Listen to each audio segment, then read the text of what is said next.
And so you were real excited, like, pretty much for the past 2 days about your shrimp cocktail there. I actually discovered one of the best, like, French ways to cook seafood. It's kind of like sous vide, but you just leave it in the sun for a few hours. It's amazing. That's pretty much Give it a exactly try. what I did. That's pretty much Yeah. exactly what I did. But somehow, still, it is rock solid fucking frozen. My scrimps are frozen. It's awful. Welcome everybody to the YouTube Saints. We've got the amazing Salvio back with us. Oh, hey. And how are you? How are you? How is I just realized you've got a little Alex Jones on the bottom here. Do you? That's him. That's him, right? You hired him? Oh, we did. We did. Yeah. He does need We were work. really we were like crazy jealous of Count Dankula, so we needed to get that out. It's a new podcast called the YouTube Saints. Everybody should subscribe. Oh my god, I know, dude. Had to settle for you. Is that white wine? No, what I have here is a Hendrick's Dirty Gin Martini. Ooh. That I made. This is the reason we're late. It takes me about 20 minutes to make a martini. A lot of gin. You got to go buy gin. You got to distill the gin yourself. Some fine Behringer, Pinot Grigio, circa 2018. Great year. Oh yeah. No, this is the I'm rocking a 2019 vintage Barefoot. Ooh. Oh my god. Now that's all classy. Yeah, that's it's from Australia, California. It's one of the most popular cities. It was featured in the movie Sideways by Paul Giamatti, who had a little knife fight, if I'm remembering the movie correctly. A knife fight? Pretty sure Paul Giamatti has a knife fight in every one of his movies, hasn't he? Yeah. That sounds about right. Rough. Lady in the Water was nothing but switchblades, as I recall. That's the only M. Night movie. Actually, no, that's not true. I was going to say it was the only M. Night movie I've never seen, but I've definitely not seen a lot of his movies. Yeah. I wish I could erase some of his movies. He hasn't either. Don't feel too bad. That's just the one I haven't seen the hardest. Or neither did his editor, I'd say. M. Night Shyamalan Ding Dong is responsible for legit the one movie that gave me emotional scarring, and I can never get it out of my mind now. Avatar? After Earth. Ooh, yeah. Wait, he was behind After Earth? Yeah, but here's the thing, though. Everybody blames him for After Earth, but he didn't even write the script. Will Smith wrote that script. Yeah, for his son. Mm-hmm. What? Mm-hmm. Here's the thing. I think it was Adam who pointed this out. It was either Adam or Red Letter Media, but they pointed out that Will Smith, the Will and Jada Smith factory there. Yes. They're all about being a celebrity family, which it never occurred to me until I heard it spoken aloud. But yes, Jada and Will, named their children Jaden and Willow. Yeah, you didn't. That's what. Oh. Yeah. They're getting close to the vest. A little bit. Yeah. So, was that, remember that famous hip hop song about like being a dad that he had? Well, there was a follow-up track to it. I'm gonna live out like my career when it dies after YouTube Rewind through you, my son. Right. And so I'm personally looking forward to Jaden Smith's smash sequel to Battlefield Earth. It's gonna be great. What if it turns out those kids are just clones? Would anyone be surprised if anybody was gonna clone themselves, it would be fucking Will Smith. Yeah, Will and Jada. Yeah, 100%. Yeah. But we're too good. We shouldn't have kids. There's a slight % chance that these kids are not going to turn out exactly like us. Yeah, so we got to make sure they are exactly, literally like us. They are cost effective. Yeah. We're just gonna make sure. Yeah, it's like listen, Jada, you understand? Like, a woman after 40 ain't worth the same in Hollywood. What do you think happens after she pumps a couple watermelons out of hoo-ha? Is that a Bernie impression? No, that's my Will Smith. Every impression is a Bernie impression these days. Yeah. It's like I'm bad at detecting impressions. It's like, what is it? It's like, it's from Bad Boys. Like, I've got 14 bullets in this gun. I've got 12 in this one, and I want a pack of gum. Like, yeah, I'm just gonna let everyone turn into Bernie Sanders from now on. Why not? That's good. Yeah, anytime you do any impression, do Bernie and see if somebody calls it out. Mm-hmm. Kind of retarded. It's like, was that Christopher Walken having a stroke? Oh, Senator Bernie Sanders. My apologies. No, that was Arnold Schwarzenegger. Listen here. You take the blue pill, you're going to stay here. If you take the red pill, You're gonna see how deep the rabbit hole goes, and baby, the top 1% of the top 10%. Baby loves blue velvet. Baby loves blue velvet. Blue velvet and brown bunny. The way Chloe Sevigny works the shaft while paying plenty of attention to the soldier's helmet is very impressive. Were they dating when they made that movie? I doubt they were afterwards. That's a good point. Yeah. Jeff looks really confused. Jeff, Wait, you don't get. I don't get the reference. For one, and the last time I remember Chloe Sevigny being in a movie, she was very young.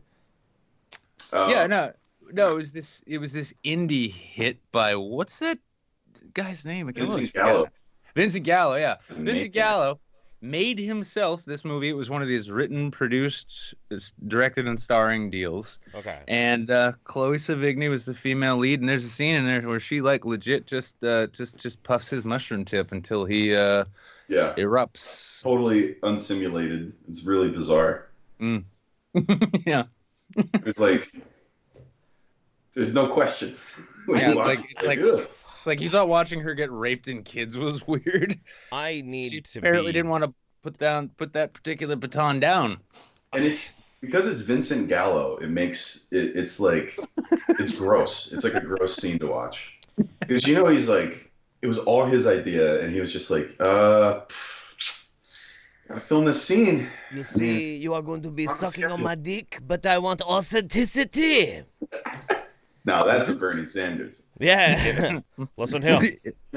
You're gonna need to suck my dick, but I need the authenticity.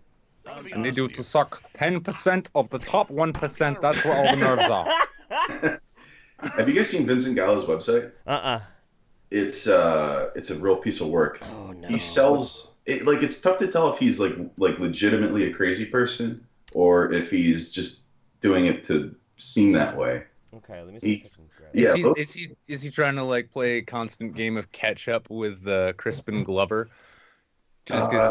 Crispin Glover's got him beat by a mile just on charisma alone. Like, well, here's Gallo's a fucking asshole. What's the funny thing? Like, I mean, I was in a film with Glover years ago. Never got to work with him directly. But yes, every single person on that set was very adamant about, working with Crispin Glover There's no nudity, is there? Weirder than you think. Oh, yeah, there might be. Oh, okay, hang on. Let me fucking get into this on my own first. Yeah, bring those curtains back. Put it back on.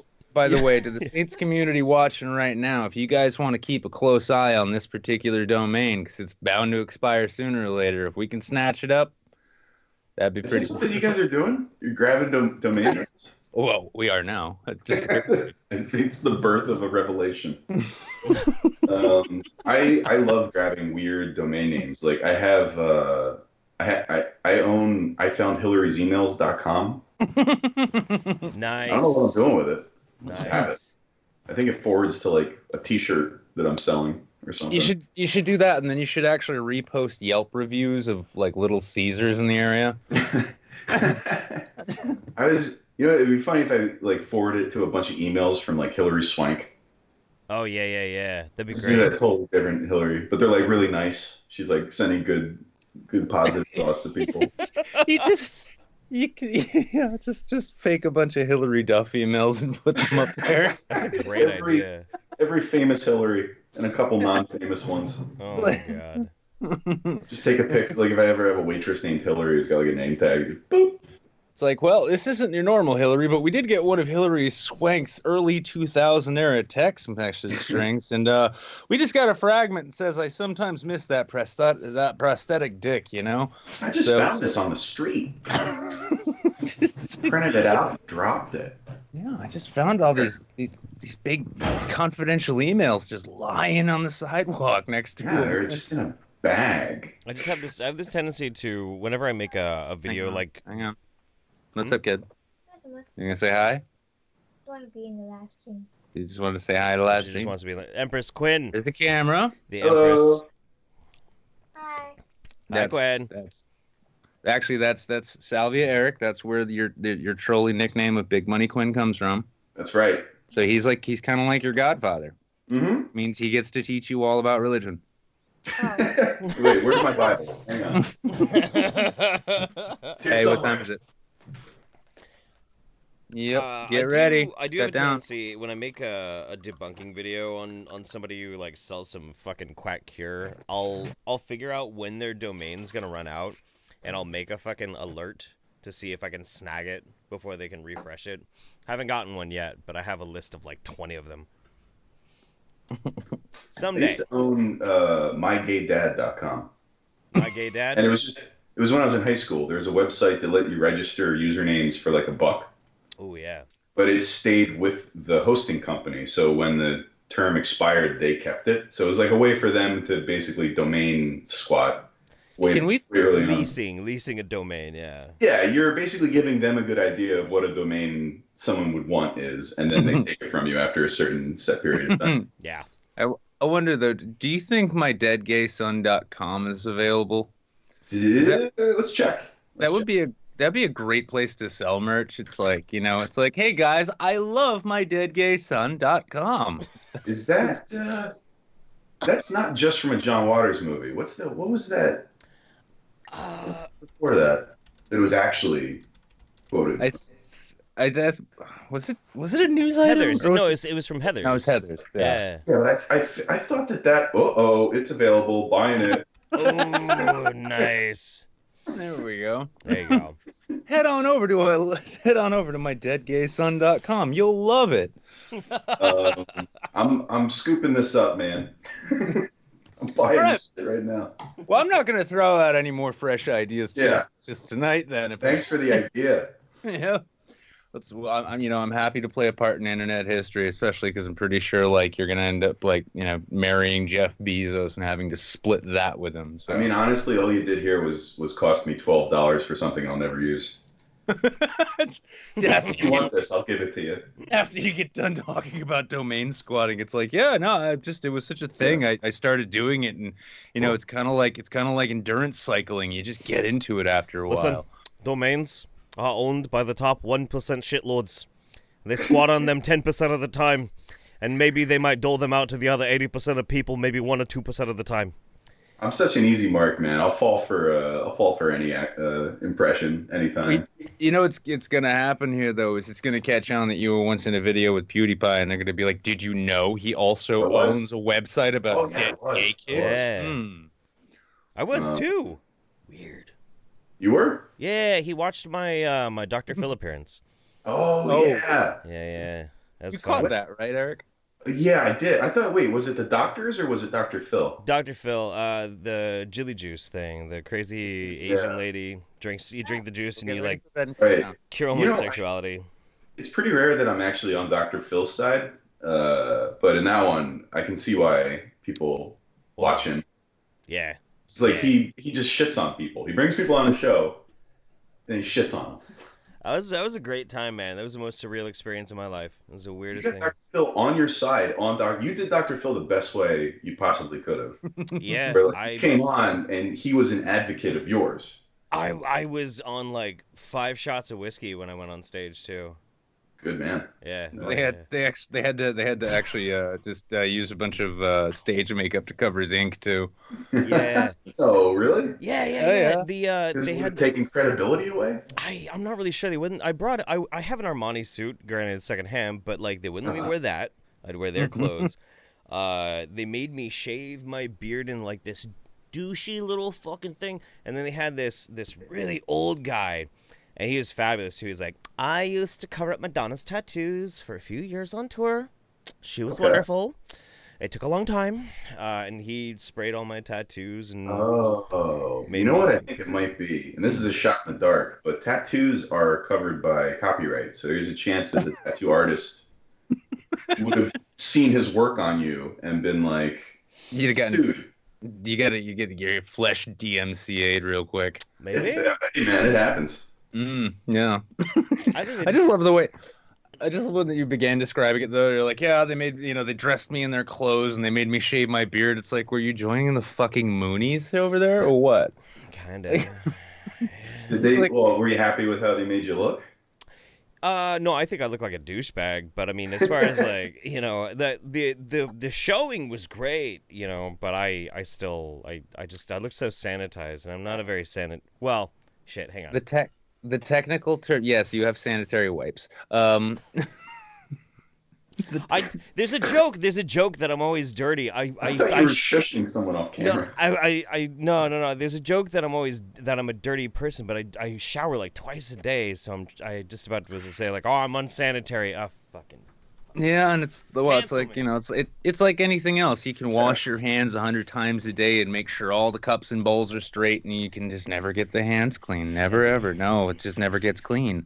The reason I like hanging out with you guys is because we're all disgusting. So. Oh yeah. You don't need to put on airs when I'm around. Oh yeah. I just pooped in the corner over there. On top of older poop. Yeah. Well, you've That's how you make a poop ziggurat. Yeah. Check your privilege, dude. At least you have a corner. I live in a single egg-shaped sphere. New Hampshire got weird with I should have project put a green housing. screen behind me. I just realized. Damn it! All right, let's. I'll be back. There you go. This is what I love. That's what I love most is getting guests to do work in the middle of the show. Yeah. You guys got any like taxes coming up you need to help out with, or? You don't even want to look at my taxes. Holy shit. Let me catch up real fast with this stuff, though. There's a couple of people who have been messaging us. Crab90 says, free Aunt Becky. Addy Monster wrote a story for us, so I'm going to read this real quick. You're going to love Addy Monster, by the way, Eric. She's Addy Monster. Yeah. Professor Erik, is it really you? For years, I've yearned to thank you for the blessed knowledge you have bestowed upon us. I've used your lessons in every facet of my life, from the comment sections of YouTube to the suggestions box at my local deli. I've bounced many a night of my boy's dick to your teachings, and despite the temple-grasping cries of "shut the fuck up" from the patrons of the local 4-H club meetings, held at the nicest Denny's in town, I've never faltered in the face of those. Who would question the importance of your teachings? No Uber driver, nor crisis hotline operator, nor warrant officer has been spared the rod of your gleaming wisdom. I'll be honest with you. I was forged in the fires of those here Streamlabs on this very show, and never will I let that fire die. Anyway, thanks to the lessons, don't stop believing, and remembers, when the chips are down, at least we know vaccines did 9/11. Oh, look, a rocket ship. Those are liquid lasers. All right. Thanks, Dad. Addy's a sweetheart. Head of the class. Yeah. There's Addy. Sometimes like entire segments of our show just turn into Addy Monsters Streamlabs, which I have no issue with personally. No. Addy's like my favorite slut trap, dirty girl stream poster tipper, whatever. Fuck. Okay, gotcha. Well, God bless. Yeah. Oh yeah. Actually, I think the next time, Jeff, for like a midweek when you have to like bounce out for some family thing, and I do another one of the Amazon reviews, I'll just bring Addy along. You should. Yeah. No. That'd be fantastic. I thought you guys were talking about Adderall for a second. Oh fuck. That's different. That's the Wednesday show. Oh my god. Got a big bag of Molly sitting over on my desk there. So the after show's gonna be lit, son. How many people are watching right now? 129 people. One of you has to let me suck your fucking dick for some Adderall right now. He's got shrimp. I will share my shrimp. They're so frozen, you can probably send them to you in the mail. No, those aren't still frozen, are they? No, they're defrosting. They're actually edible now. So. They're defrosting. Yeah. Room temperature defrost. Come on, man. Bro, microwave them. Yeah. You know the microwave setting of garage temp, don't you? That's how I get the smell of Erik out of my house, is I microwave a big old plastic plate of cocktail shrimp. Yeah. I mean, these would probably be pretty stinky, but like I just quit smoking, so I can't shit. I haven't been able to shit for a few days. So instead, I've just been blasting the most fucking fermented ass chowder fucking blasting. Yeah. So I can't even smell this. You know what helps? What helped with me was quinoa and kale. Those two things, for some reason, create this like just a fucking water slide inside your body. Oh, You know, yeah, okay. Not to get too gross. No. it's Another helpful trick is actually to put a whole bunch of fermented cabbage into seawater, because that gives you waterfalls. And honestly, Jeff, it sounds like you could use some waterfalls right about now. Shut up. No, absolutely. Right. No jelly juice. You shut your fucking mouth. No, it's But called you need a waterfall, dude. Listen, this is my plan. It's called Jeffrey Jambalaya. I learned this from my dad, who was a Nicaraguan guerrilla, death commando. Mm-hmm. I don't look much like him, but he was. You have to get at this tactically, right? You can't go from one end, like try and push things out one end. I'm coming at it from the other. Why do you think I'm eating room temperature shrimp and drinking a shit ton of white wine? I'm going to throw up so much later that I'm literally going to throw all the shit in my bowels out through my mouth. Hey. He's got a really big bottle. Phil. Yeah, he's got a really big bottle of Vincent Gallo there. So I'm personally looking forward to him going full Erik Wareheim with his Beaver Boys thing. Like, hey, you ever see a leg like this? I didn't think so. Coated in shit. Just covered in his own liquid shit. Yeah. Starts washing it off with the wine. Oh yeah. It's like the sad thing is this will turn someone on. This is turning into a Harmony Korine movie. Well, good for them though, if that turns them on. Like that's got to be so rare to actually find that. I would hate to have a fetish that's like hard to find. Oh yeah. Oh you know my what god.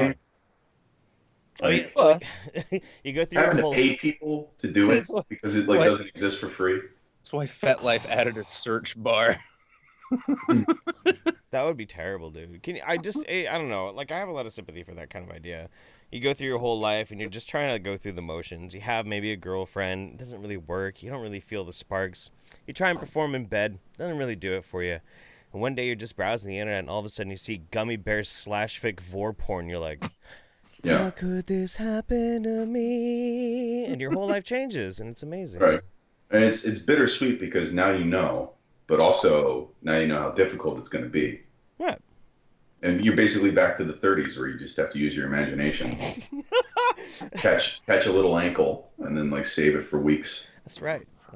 Hey, go and actually, like, just, like, you know, you just Pornhub and FetLife search your fetish, and all of a sudden you get a whole bunch of new ideas you'd never thought of. Right. Yeah, sometimes you have to sell. Huh. No, that's where... Crack my neck. Let's see how loud it is. Well, we're just... That's not loud. No, not loud at all. Sorry, I didn't mean to. No, I thought it was going to be louder. I can crack my fingers. This will be loud. Oh! Bitch. But that's a hidden talent. Yeah. In school, I used to tape them back. This is giving someone a panic attack right now. I'll let you know. I used to tape them back, and like I thought I was being like clever, but the teachers were always like, "Yeah, I know you can do that, man." You just show up in shop class with a whole bunch of like art class paint on like your underside of your knuckles. Like, teacher, you did this last week, Erik. It fucks with people though, like to the point where I don't know if someone's gonna get mad at me or not when I do it, and I do it to crack my knuckles. Like I don't do that. Right. I just bend them back, and sometimes I do it in public, and like I'll look over and there's like some 52-year-old woman staring at me like, what the fuck is wrong with you? Why would you do that in front of me?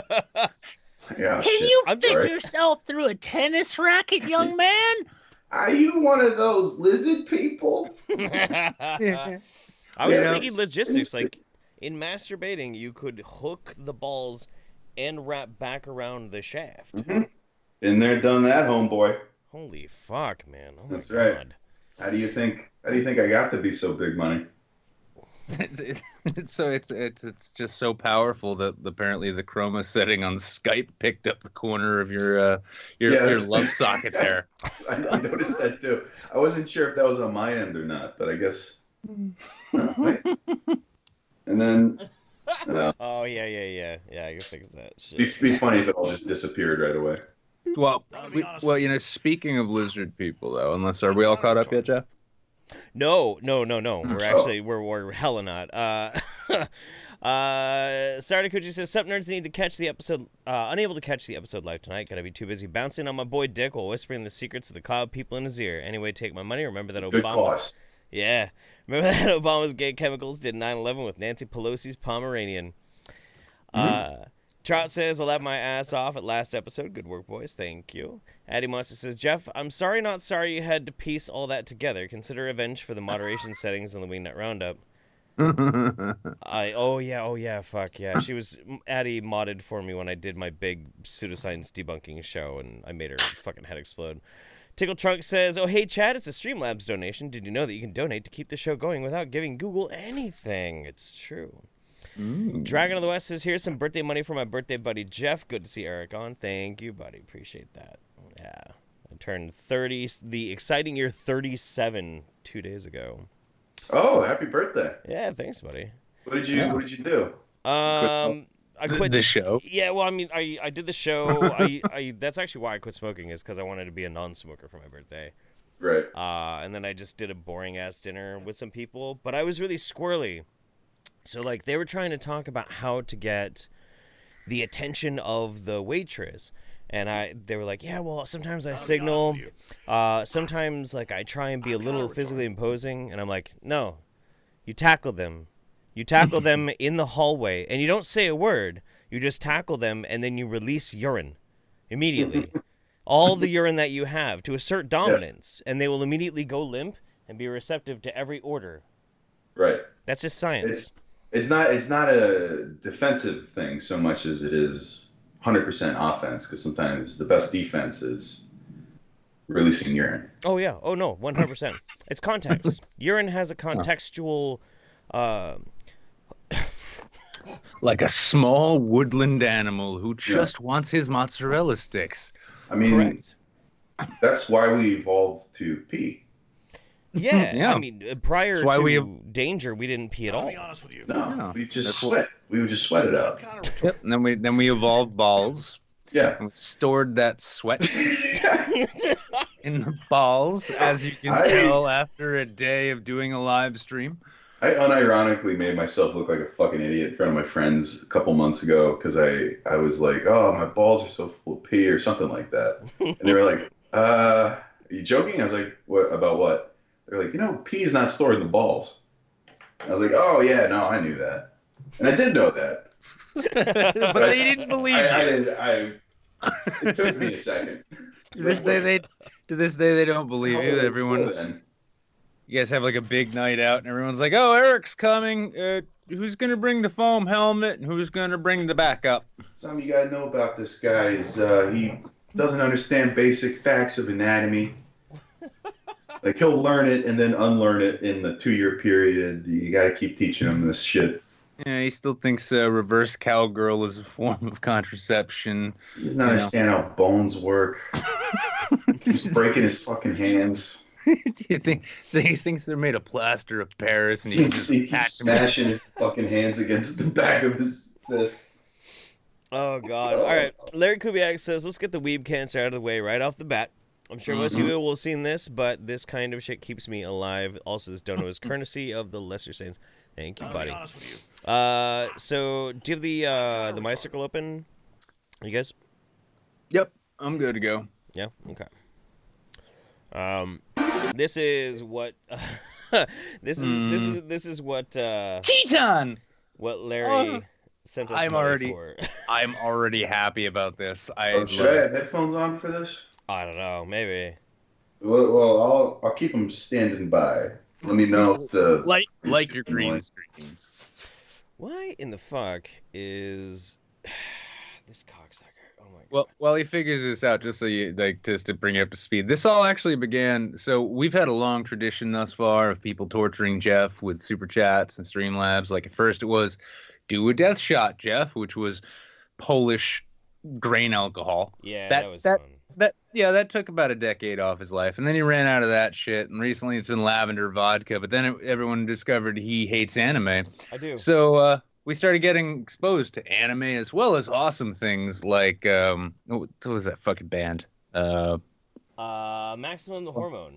Maximum the Hormone, yeah. They're fucking great though, man. Maximum the Hormone is the shit. They're fucking awesome. Oh yeah, by the way, we They're did like actually the Japanese version of System of a Down, basically. I was just thinking that now. Yeah. Oh damn! I thought I came up with that. All right. Well, I mean, hey, just check and see if the domain's available, Erik. You can claim credit for it down the road. Japanese System of a Down. Japanese System of a Down. .com, no .net. Hey, do you think in this enlightened age that we live in that band name is like going to be called out as being hugely problematic? Like, are they going to have trouble releasing a new album? Not if they're actually Japanese, or yeah. I think if they're actually Japanese, I think they could probably get away with it. Yeah, Well, I think he was. Okay. Were you thinking of Maximum the Hormone or System of the Downs? What? Huh? I think it's our Japanese System of the Downs. Yeah. Japanese System of a Down. It's like, oh, I get it. You're making fun of their eyes, aren't you? Fucking tart cunt. Oh no! All right. I didn't hear that joke. It was. Oh my god. What's this? I don't know. That was conniption inducing. Yay, Cheeton! Greatest athlete in all Japan. What is? Okay, this isn't that bad. Oh no, this is great. This is my favorite.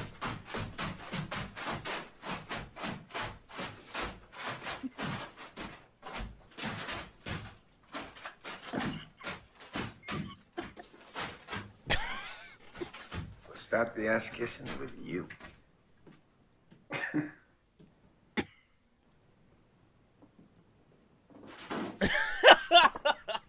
All right, that's not bad. That's not bad. Oh, this is great. You've never seen Cheeton before? No, I've never seen this before.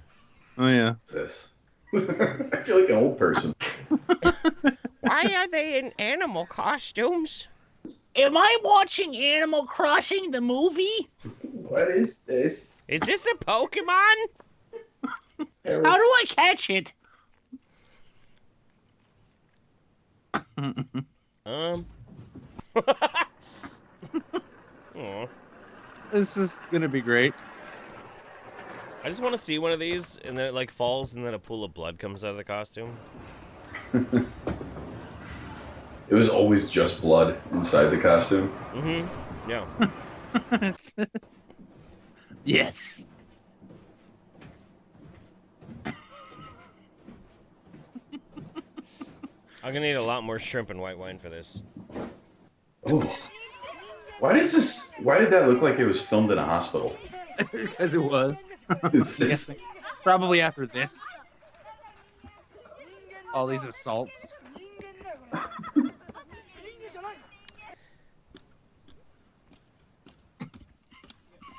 How many people do you think it takes to operate that costume because they keep dying? Oh, dude, absolutely. What's the Japanese version of Craigslist? Cheeton's a fucking beast, though. Look at this. I wouldn't want to fuck with it.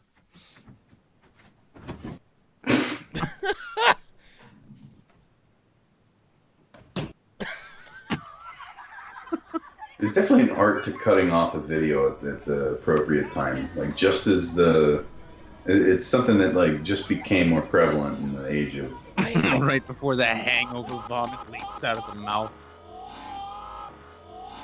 I still think a lot of these could get an extra half a second, if not 1 full second more.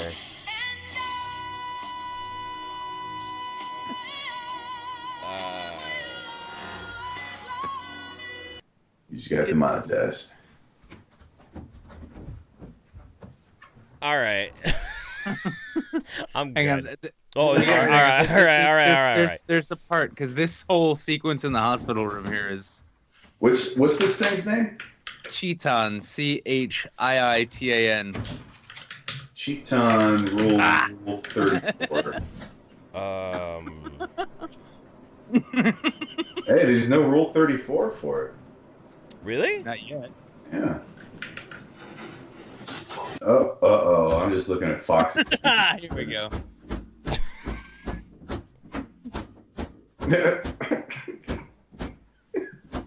This is the stupidest shit I've ever seen.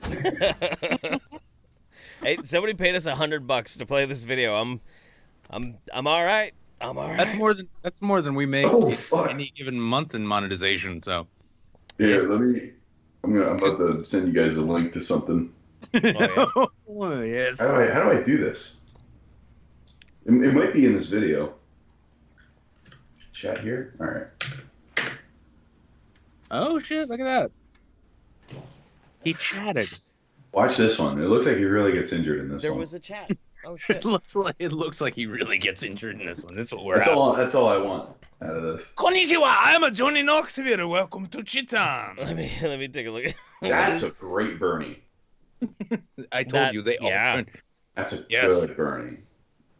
And oh Christ, Japanese Bernie Sanders. Okay. And at the top 12%. He's not going to be in charge no more. There's people watching this.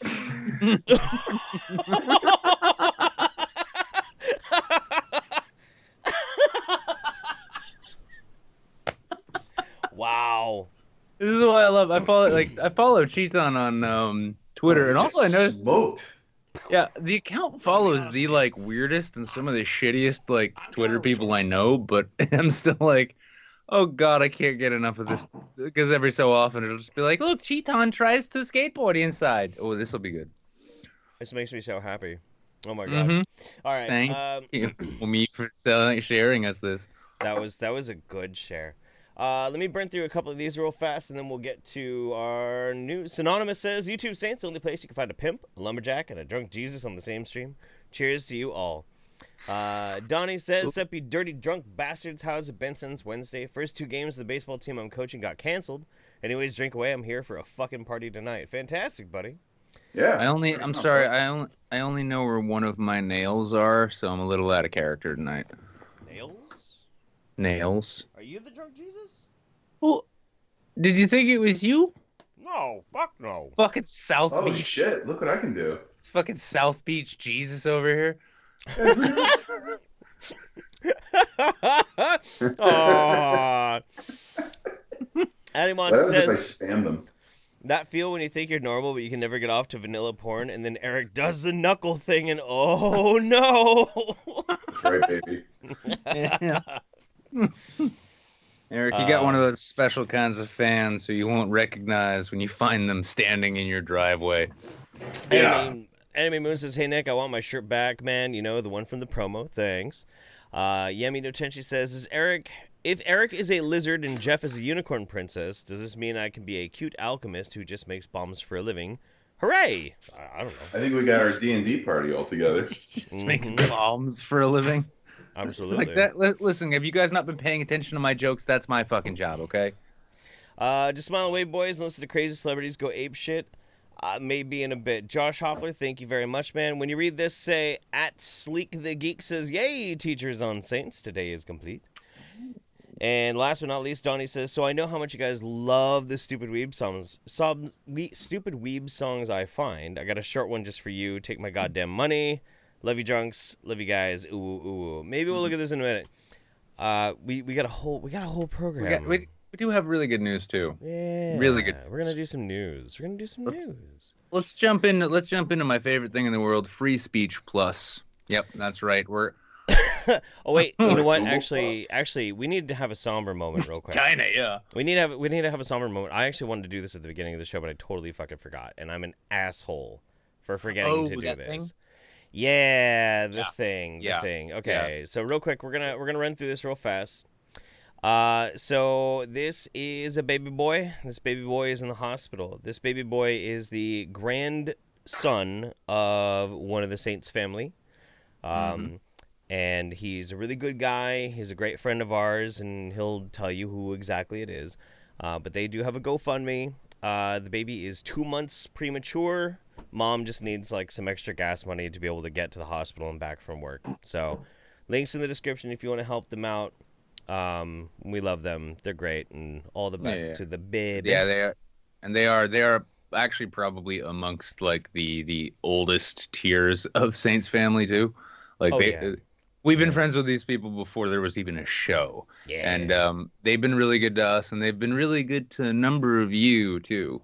Yeah. So absolutely. not to put any pressure on you, but like look at that tiny little that's a brand new 2019 model human being. They couldn't even upgrade to the Bluetooth package, so help them out, guys. I don't know, fucking A. All right, let's get into some fun. All right, Nick, take us away. Well, yes, that's our boy. I say free speech plus. That's right, because we got to stand up for the free speech of everyone, primarily and sometimes exclusively for the dumbest dogshit merchants out there. And Alex Jones says a form of psychosis made him believe events like Sandy Hook massacre were staged. Broadcaster and conspiracy theorist Alex Jones said it was a form of psychosis that caused him to believe certain events. It's pretty good, Bernie, right? My favorite Bernie. Like the Sandy Hook massacre was staged. That's just too much. Listen, the Build-A-Bugs, they took down them towers during 9/11. I'm a human being. I've got blood in my veins. Pumping fast. On December 14th, ready to join the next level. The InfoWars. 2012, 20 children and 6 adults are killed by 20-year-old Adam Lanza in Sandy Hook. We know that. Jones, who founded Infowars.com and hosted a 3-hour news talk radio program. I added the quotes for CNN because their editors are shit. Yeah. Which he said he carried more than 160 stations, repeatedly suggested in the past that the Sandy Hook shooting was a giant hoax carried out by crisis actors. We all know this. The fun shit comes... What? Well, I was just going to say, I got a video with it, too. Yeah, I was going to say, so you guys all know the backstory on this. Alex Jones is a massive, bloviating shitbag who somewhat resembles a silk stocking full of mashed potatoes, who was risen to prominence both for his terrible takes on things like Sandy Hook, as well as being elevated as a hero of the free speech movement for being banned from private companies like Facebook and YouTube. Do you guys remember that old show, Silk Stockings? Yes. Oh my god. USA Up All Night with Rhonda Shear. Right before she'd start playing those fucking Spank Bank movies, you could watch Silk Stockings and like pregame. That was like pre-Skinamax, wasn't it? Yeah, Silk Stockings was like... It was like one of those romance novels that you always see, like your Mix of the Cop Show reading. Yeah, Mix of the Cop Show, because there was it was that was just the delivery device. That was the timed release capsule, right? that got the medicine into you. Whereas you grew up after watching all of that shit to become a dehydrated alcoholic, so that your own spunk was a time release capsule. Back in the day, you couldn't just say like, "Yo, you're supposed to come to this." Listen, they had to make it like, they had to be clever about it.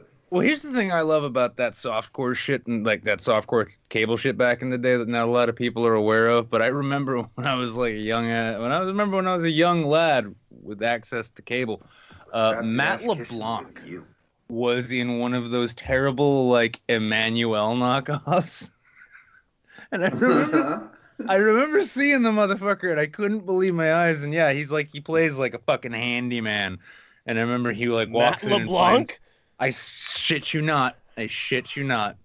Matt LeBlanc did a softcore cinema. I think it was Showtime. It might have been one of the Showtime ones, which tried to have a little more story. But yeah, it happened.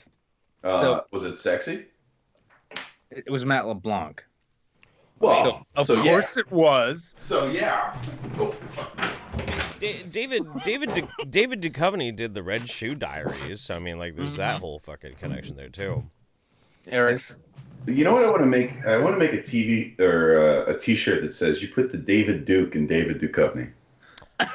Ooh, wow! And I don't know what the context of that would even be. That's not something anyone should be proud of wearing. It's like putting the X Factor in the X-Files, you know? I'm on a constant mission of finding you put the blah in blah of stuff. Yeah. Oh my God. You put the board in abortion. Yeah. That's a good one. Yeah, it's like just like the domains. I'm registering that shit. Mine. Thank you. Or if you're like an arborist. No, it's got an AR in it. Yeah. It's not easy. No. It's something I used to do with my in the place I used to live in. We had a band name book, which I realize isn't like a hugely original thing to have, but there was a whole phase we had for a month where we would turn celebrity names into food items. So there was like Banana Paquin. I'd eat that shit. Shit, you know, it was the only easier one. when I had the book, like within reach. I could grab it. Mike Get some Tyson funny chicken names from it. nuggets. But there's some, like, if you think of funny celebrity names and then put like food items into it, it's pretty fucking good. Sliced Like, beef. We got a chatter here. Laura Doughton says, "I put the Laura in Clara form." See, see, it's fun and everyone can do it. Yeah. I got one. You know that wrestler, Big Papa Pumpernickel. Ooh, Big Yeah. Papa Pumpernickel. Okay. Yeah. Okay, wait, shit. I'm just totally got fucking distracted on what the fuck we were doing. This is very casual. I'm sorry. Yeah. I was also like, when you were explaining the last news story, I was like typing some shit in as well. Yep. Oh, yeah. Well, the long and short is we all remember the story that Alex Jones said that all of the grieving families from the Sandy Hook massacre were a bunch of crisis actors because he's a soulless new media shitlord. Well, he decided he was going to defend himself in a nice little deposition. There's a little bit of footage from this. This is pretty fucking nutty. This is on Mr. Circle. Jones, I'm going to hand you a copy of what I have marked as Exhibit 4. God damn, he is really built like a brick shithouse. It really is. I would hate to fight that guy. There's a lot of shit in there. Not sure if He would punch you until you're a pulp. No. Okay. You'll see up at the top it has a timestamp, 12/14/12. Yes. You know that's the date of Sandy Hook, right? What was Sandy You Hook? don't know that? What is that today? It is. Okay. It is, Mr. Jones.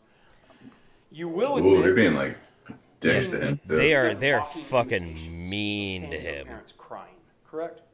No. And they should be. Fuck I him. want to play you a video clip too. Oh, Yeah. yeah. Here's the thing that's like really fucking crazy. They ask him that, did you do mocking impersonations of the parents crying over their kids having gotten killed at Sandy Hook? And he's like, no, of course I didn't. No. Watch this shit. This is fucking nutty, dude. I didn't even realize that 2014. he did. Yeah. Oh yeah. Oh, yeah. Dude, check Oh, this no. out. This Yeah, is well, fucking listen, crazy. listen, dude. As much as you mocked Alex Jones, like the thing is when you mock Alex Jones for being a douchebag or an idiot, there's always a next step down. Yeah. There's no end Always. to it, it seems. And November 11th, 2016, will you play the video clip called Crying? And then you've got parents laughing, going, and then they walk over to the camera and go, and not just one, but a bunch of parents doing this. Then we see footage of one of the reported fathers of the victims, Robbie Parker, doing classic acting training where he's laughing and joking, and they say, hey, we're live. And he goes, oh. And maybe that's real. I'm sure it is. You realize now, you were Whoa. mocking the Yeah, typical dude. emotional reactions of people who provably lost their children. No, I was not mocking. I was showing what people were questioning. It was not to mock the parents. It was showing why people were questioning. It's you that is projecting mocking onto it. I was showing what he did.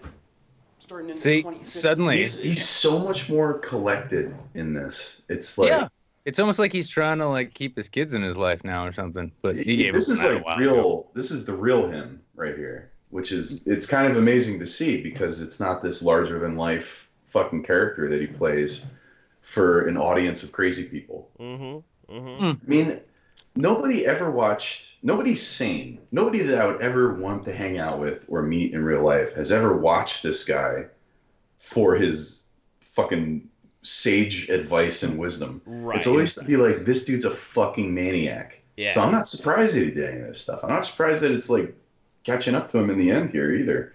Like, he could have said he was an entertainer a long time ago. Oh, But he waited until his fucking like custody was on the line.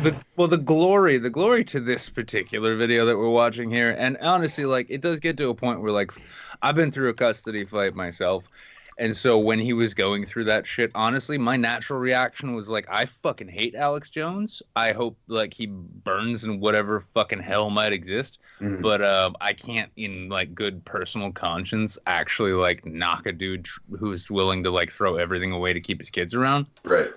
But when you see this video here, like when he goes from, oh, it's performance art to what he tries to justify his fucking behavior with, like, all right, still don't want his kids necessarily taken away, but if they were, maybe it's worthwhile.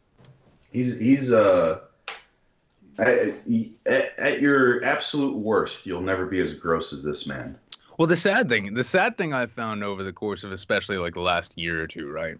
And the reason I made that joke about free speech plus, it's kind of like, do you remember Atheism Plus? No. It was a big atheist conference, which I'm sure was a fucking blast. But but I mean, there ended up being this incident where this like very like, oh my god, don't even look at me type of feminist atheist YouTuber of all was in an elevator with somebody, one of the conference goers after her talk, and the guy was like, hey, I found that really interesting. Could we meet up for coffee? So the next day, she turned the whole thing into the atheist movement is filled with rapist misogynists, and we need to attack it. And Atheism Plus was actually born. It was a thing for a while where it was Atheism Plus feminism, social justice, whatever the cause du jour was. Dude, I'm so far removed from all that. Oh, you're not missing shit. But when it comes to this, when it comes to this pig-headed fuckwit here, and I see people like right now, like one of the big champions of free speech out there is Paul Joseph Watson. And people tell me I'm a broken record for saying this, but this is a guy who took an unsourced anonymous DM on Twitter and ran it as a story as the senior executive from NBC. Yeah. It's like, these are the people, like Alex Jones, when he gets kicked off of fucking Facebook, these guys aren't everyone's like, journalists. They don't have to adhere to the same standards that keep trusting journalists. Yeah, well, this is the problem, though, is that, like, imbeciles like this retard are being foisted up. Careful, as though fucking I got kicked off of Twitter the other day for it. It's fine. By the way, side note, I actually have you thought of phasing that word out of your vocabulary by any chance? I just like it. I understand. I'm not telling you. I've been trying to. Yeah. The thing is, but I mean, to me, retard doesn't actually mean a disabled person. When I'm talking about someone with disabilities, I'll reference their specific disability, even if it's only if it's relevant. Otherwise, retard, to me, describes people like Alex Jones, and when I say it, I feel like I should apologize to those who think I mean the disabled people, because this guy's just fucking retarded. Right. I mean, there's, it's one of those things where, like, I didn't think that I wouldn't want to say that after a certain period of time, and then you look back and you see yourself saying it, and you're like, shit. Yeah. There was like very specific instances where I kind of got this, like, I don't know. I started to get that twinge. It's a twinge. That happens. Yeah. I mean, if you're in your car, you know what I mean, and nobody can hear what you're saying, and you're like super pissed off, and you just blast it out. You say whatever the fuck you want to say, whatever. Yeah. And then like right afterwards, you're like, "Fuck! Thank God no one heard that." When I don't know, maybe it's not a great standard, but when I hear Bill Burr finally say, that word, that's too much. Yeah. I'm like, all right, well then it's reached its limit. I think that's a fine standard. The Bill Burr standard. I'm not trying to drag you in any way. No, that's fine. And I mean, the fundamental point was I'm curious, the fact because shit like that interests me. It's contentious though. But here's the thing: is like if you look at that words being phased out of acceptability thing, you understand, like with lots of them, right? With like the N-bomb, it makes perfect sense. Right. Even though I would ideally, like, I think like in an ideal civilization, we'd be at a point where like that word could be used and no one would give a shit because there's not the shit going on which gives it the context, right? That would be lovely, but we're nowhere near that yet. But the sad part is that when it comes to the free speech debate and the people who have been trying for a long time to say we need to stop looking at us in terms of race and gender and all this shit, and they espoused for a good long while a good, genuinely egalitarian, forward-thinking, progressive message that was attached to free speech. Then this fucking guy shows up, and Paul Joseph fucking Watson shows up, and the whole YouTube scene shows up, and then we end up with free speech plus. Don't invoke the name of the witch. It's free speech plus nationalism. Oh, no, don't say his name. I forgot. fucking hate Paul Joseph Watson so much. You know, one of my favorite things in the world to do is to say things that sound like they should be offensive, but when you really stop and think about them for a second, you're like, okay, actually, I can't really find any fault with that. Actually, damn. I like to make a very big production of things like, I love big black ass. I love it. I fucking love a giant chocolatey fucking booty. I love black African ass. I fucking love it. And people are like, is he being racist? No, he's just saying he really likes black ass. Where are you in like a Chuck E. Cheese's? Yes, all the time, everywhere. I shout it because that's the only place it's allowed, I think. Listen, that's how you win. They have an arcade game where the only way to get tickets out of it is to scream that as loud as possible. Yeah. Okay, so Tourette's is interesting because most of the time, Tourette's is just a weird, uncontrollable tic. In a rare case of Tourette's, it's it's offensive. They'll say swear words, but it's much more rare. An even rarer form of Tourette's is the Jeff Holiday Tourette's, where I just randomly, when I'm walking in public, scream out, "Black ass! Give me more black ass now, bitch!" And people don't know what to do. But I'm being totally honest with you. I want actually more black ass. I want it. You know what? I was thinking that I saw you when I went to visit New Orleans for vacation, and that confirms it. Probably. I was in New Orleans for a long time. I heard it in the wind, and I was like, that sounds like Jeff Holiday. I would shout it from the levees constantly. I thought somebody was just playing some very experimental bounce music. just head on down to the bywater, get up on top of the Navy Yard, just scream, "I need that black ass!" And the whole Ninth Ward is like, "So do we." Yeah, absolutely. I live there. That ain't racist. I live there. It's true. Stop. You lived in New Orleans? Oh yeah. We both did. Yeah. Dude, that might be the coolest fucking place on the planet. I'll be honest. As far as I'm concerned. Eric, I'll be honest. I mean, you live out west now. We're done. We're done with Alex Jones. We're done. Yeah. Oh, yeah. The long and short of that, fuck that guy. He blames psychosis. Let's deplatform him right now. Yeah. Let's talk about New Orleans instead. Fuck it. Well, consider this: in New Orleans, like you could have like a 2 to 3 bedroom house with like a 2-car garage for maybe around $900 a month. Yeah, that's what I lived in when I was down there. And the thing is too is like, and I've seen like, you know, you seem to have some background with like film, television. Am I wrong? Yeah, they got a huge. No, I'm saying you going down there to film down there. Yeah, no, I'm saying you specifically. Oh no. Sure. Yeah, I mean, kinda. If you count one television show. Yeah, it's more television shows than I've done, but I trained as an actor down there. They're also adapting it into Russian television now too, so that's 2 television shows. It's fine. I saw that. Yeah. Well, here's the crazy thing. So right now, this isn't part of the news, but so like Georgia is like mulling over their anti-abortion bill, right? Mm.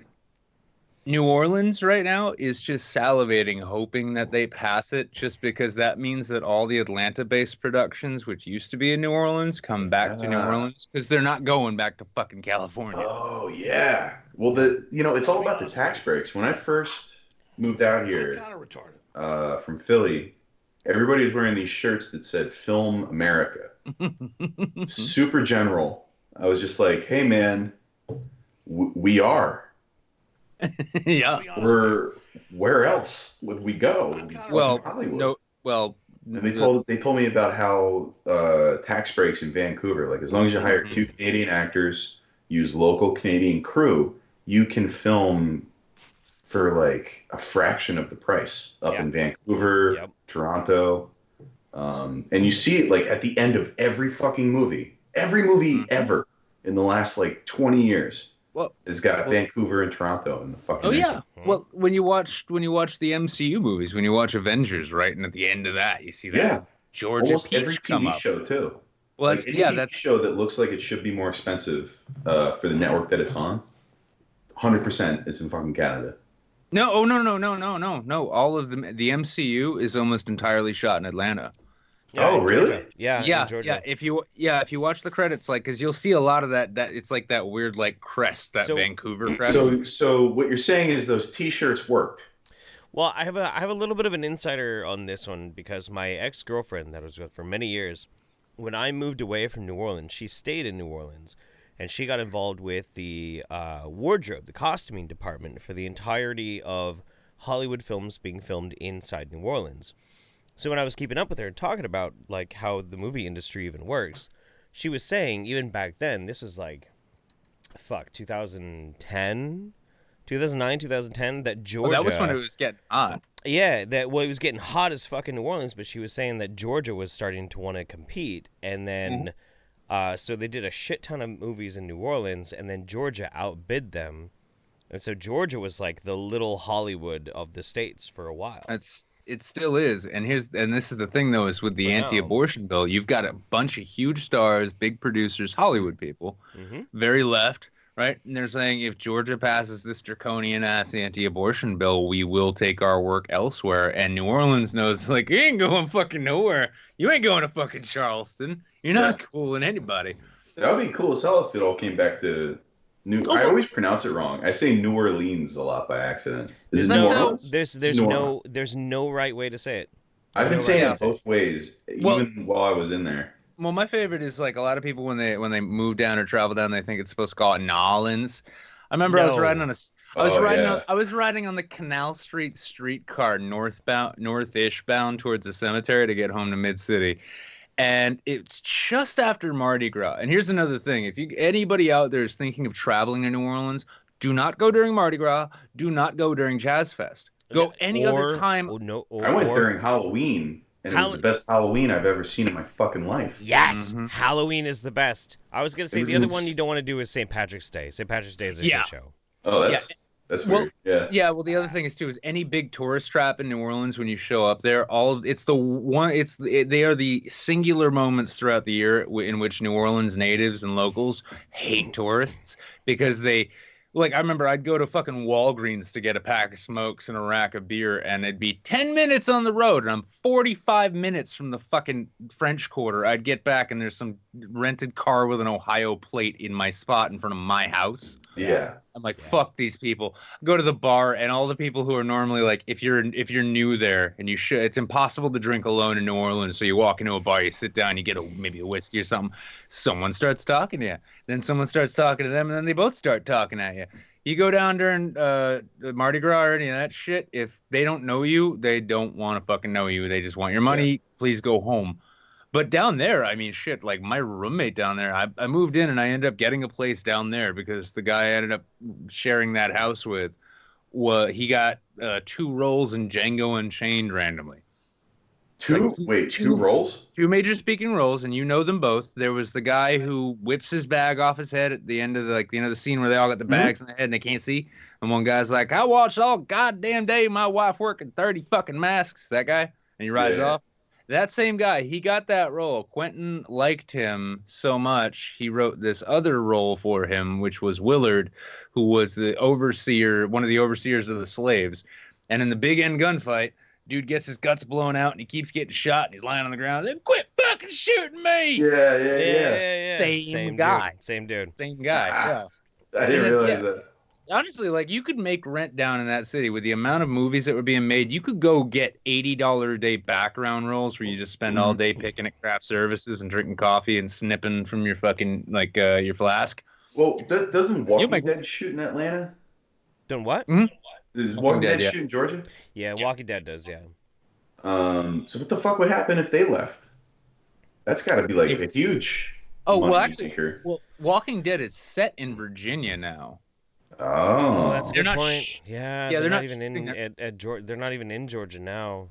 Setting also, I've been a fan of that show since the beginning, and I'm finding it genuinely difficult to give a fuck about it anymore. So, they can go back to New Orleans and say, "Hey, that's it." Hey, long story. I tapped out. I couldn't watch that fucking show. No, I can't watch it anymore either. The long story short about how to pronounce New Orleans for anybody out there who's curious is very simple. It's not NOLA. It's not Nolans.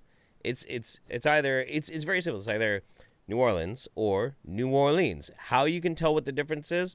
This is how you can tell. When you're walking by the Cafe Du Monde and some dude's blasting out on his fucking trumpet, "Welcome everybody to New Orleans." He's saying it right. Yeah. And everybody else is saying it wrong.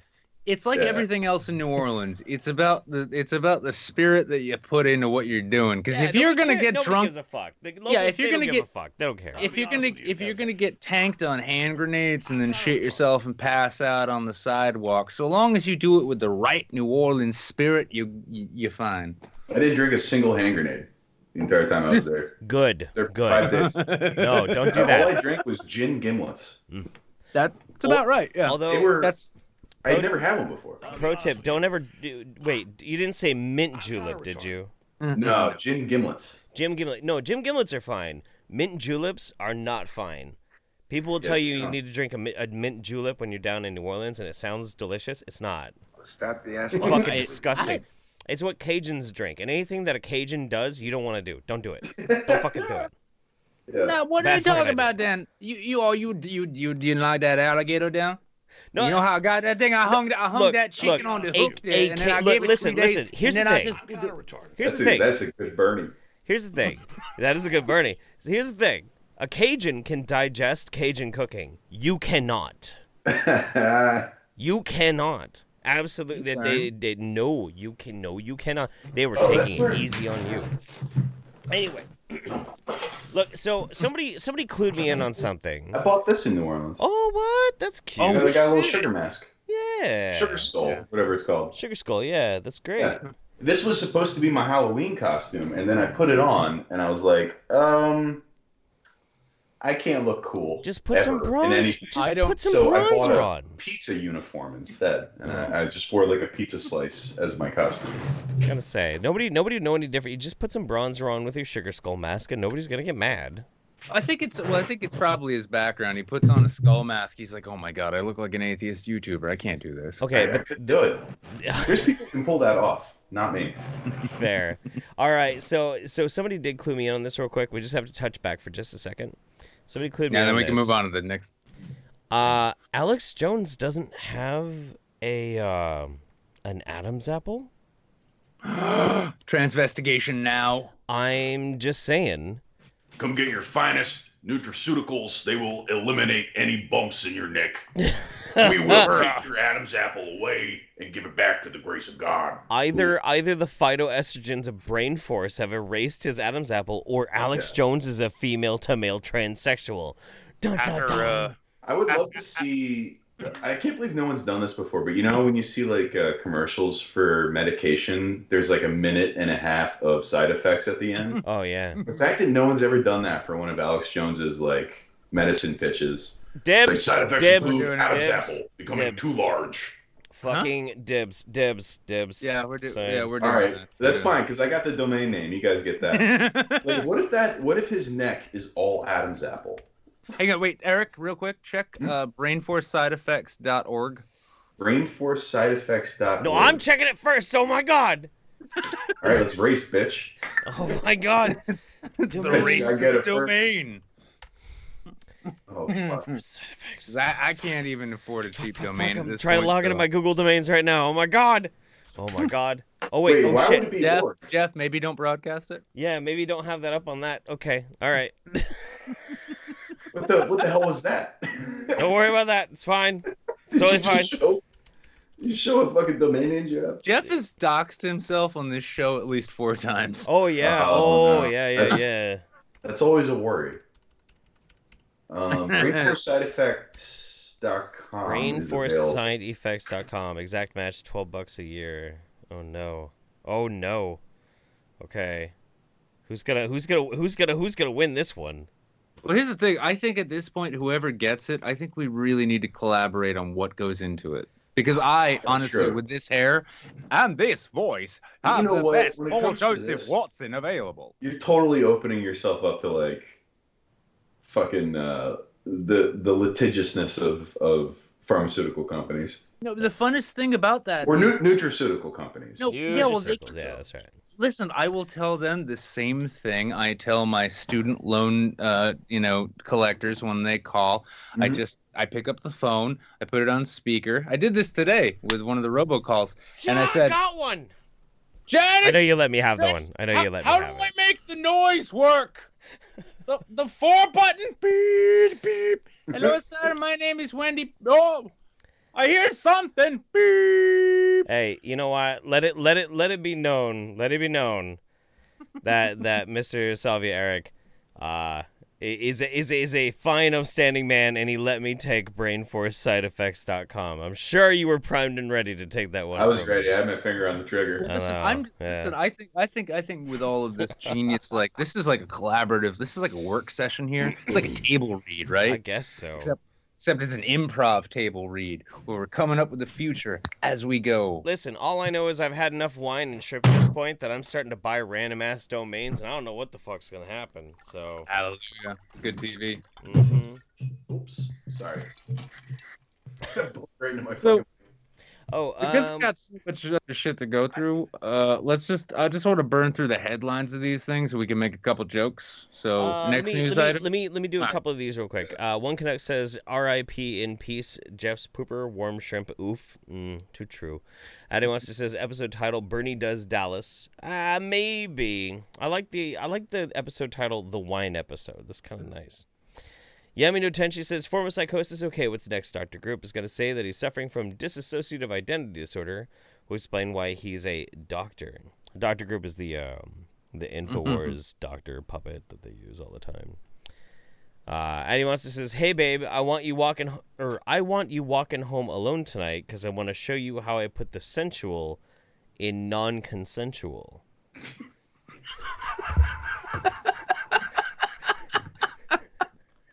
Welcome to Addy Monster. Hey, but that's pretty good. That's pretty good. Anime Moon says, hey now, I legit got Tourette's, but I got the physical version, so I might just unintentionally randomly slap a big black ass. Oh, and that video link I sent with the last one wasn't the promo link. It's also very short. If we can get to it, I'll get to it. Donnie says, I enjoyed and completely agreed with your rant against Dave Rubin earlier today, but it was too early in the day for me to make any snarky responses. How early did you get up just to shit on Dave? Look, this is what people don't understand. And I gotta be honest with you.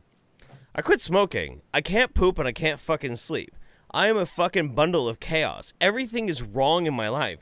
Why do you think I've substituted my usual personality with a throwback to a timid Erik sketch, eating shrimp and drinking white wine? Yes, Have you gotten to the nightmare phase yet? Yes.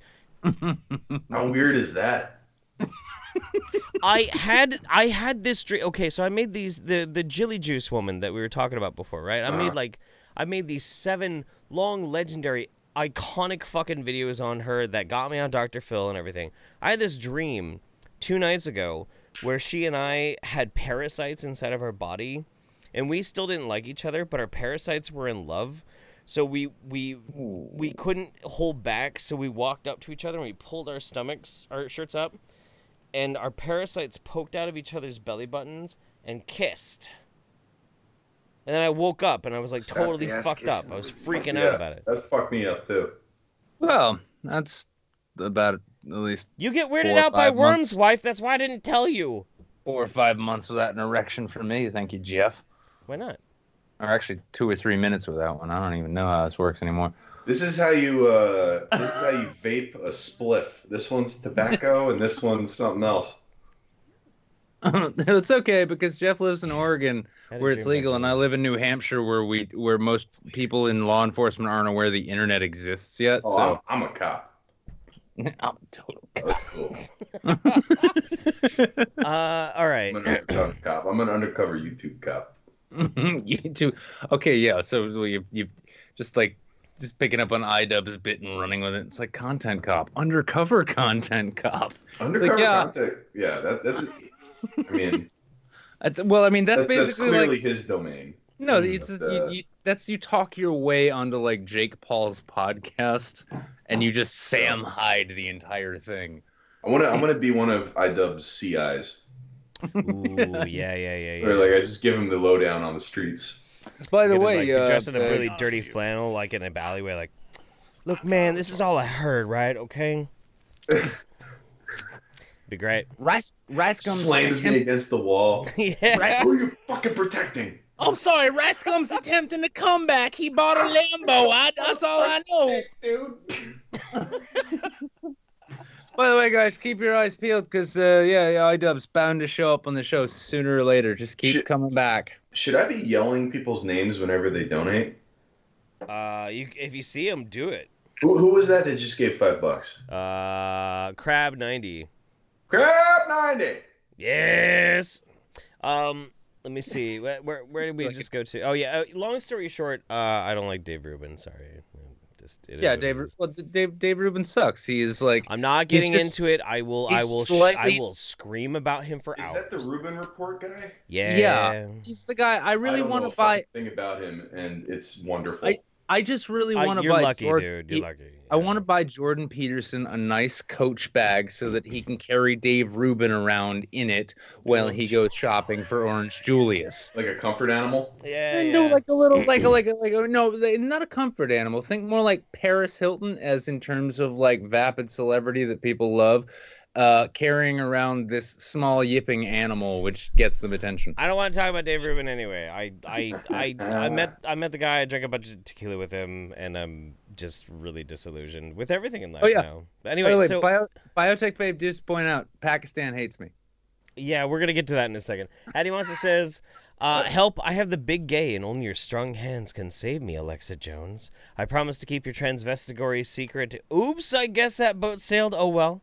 You should get mad at Randy's in public eateries. Your whole life is a fucking crisis act. What the fuck did Addie just write? Goddamn, that was the most savage burn on Alex Jones I've ever heard. I love the idea of an Alexa Jones. Alexa Jones. Oh my God. That's a moneymaker right there. Don't mind me. I'm just gonna check domains.google.com real quick. Oh my God. This is what happens, by the way, to all of you watching. This is what happens. This is what it looks like when two YouTubers get like actual monetization, AdSense money, and then the other one's me. God damn it! It's $2,400 to get Alexa Jones. No, what? Are you serious? Hey, $12 for .net. So wow. Get it? Yeah, I know. I do. No, I went ahead and got that. Nobody will ever type .net again. What about .org though?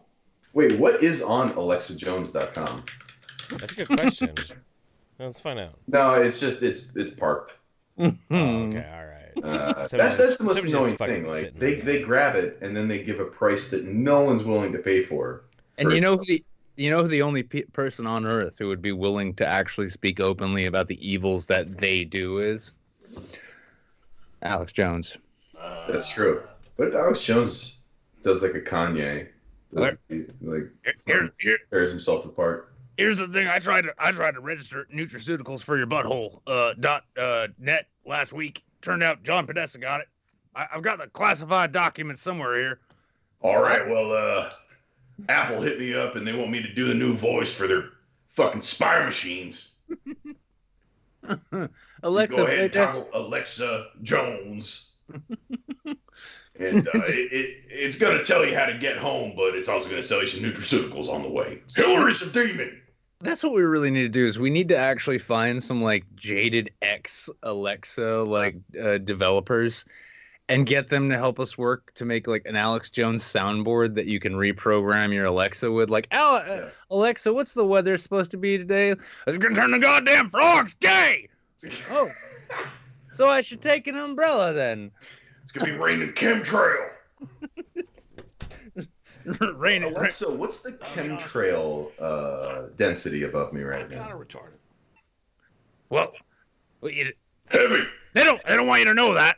They don't want you to know that. I've got the documents here. They're classified. And then you just get that little Paul Joseph Watson, like the one time he was disillusioned, like, yeah, I'm sure. Yeah. It's so fucked up because like these guys. I'm going with Jeff. I'm just not doing it. Come on, no, go for it. Come on, look, Eric. all I'm gonna say is I really wish my Alexa had a Bernie Sanders voice. That'd be great. Alexa, play Despacito. Are you really sure? Are you absolutely sure? No. It would be. I'm gonna play Immigrant Song instead. Despacito is only available with Amazon Music Unlimited. If you'd like to try out Amazon Music Unlimited with over 50 billion songs for the top 1%. Nah, it's the most. Alexa, I really love the new Billie Eilish album. Alexa, soft whispering nature. Alexa brought light into my life. Alexa, play Deadpool 2. I can only play the first 1% of it before you have to pay $2.99 on Amazon. You know what? I'm Actually, sorry, I'm in a big hurry. you know what's amazing about Billie Eilish is I really didn't give a shit about Billie Eilish at all, but because I watch conspiracy YouTube so much for my job, everybody thinks that she is like this secret Satanist trying to like bring about the end of times in conspiracy YouTube. They did that about like Beyonce too. They did. That Mark Dice fucking hooper head. Yeah. They're doing it to Billie Eilish right now, and it made me Really? start listening to her music, and I'm like, that's Isn't pretty she good. like 16? Yeah. 16-year-old girl, and they're fucking. She's getting some like hard knowledge about how the internet treats superstars. Oh yeah, absolutely. It's crazy. She'll be way educated by the time she's fucking 20. Yep. Or Beyonce's age whenever Mark Dice started in on her.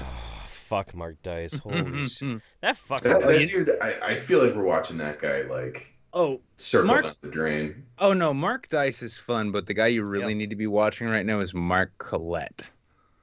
Is it that guy? Mark Dice with a different haircut? Oh no, he's the hard alt-right version. He's the ethno. This is a guy who like, and he turned me on to her too. A Broadway production of what was it? Romeo. Well, no, she played Juliet before. Oh yeah, Broadway production of Joan of Arc. They cast a black actress, right? And he's like, "This is us being replaced," and all this shit. I'd never even heard of the actress, so I made a video about it. But before I did, I went and watched her like show reel, and I've never fallen in love with a stage actress's performance so fast. Like, I was like, "Oh my fucking god! I can't wait to see you play Joan of Arc. Please, I would love thank to you." want to tell him about Hamilton. Yeah. Oh my god, this guy looks like somebody you would cast as the dude who like kills Caesar. No, you know, in like a TV show. Yeah, he looks like a guy who is really upset that like he lost out for the lead role in what was that Seth Rogen Wiener Party movie?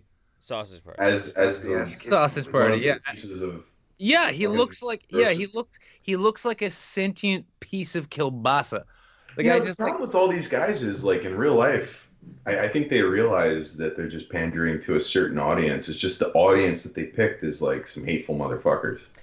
Yeah. And they might be completely fine on their own, but they know who their audience is, and they're doing what everyone else does, which is they do their they sample of their audience, and they 100% pander to it, and it just sometimes it makes them look like complete pieces of shit.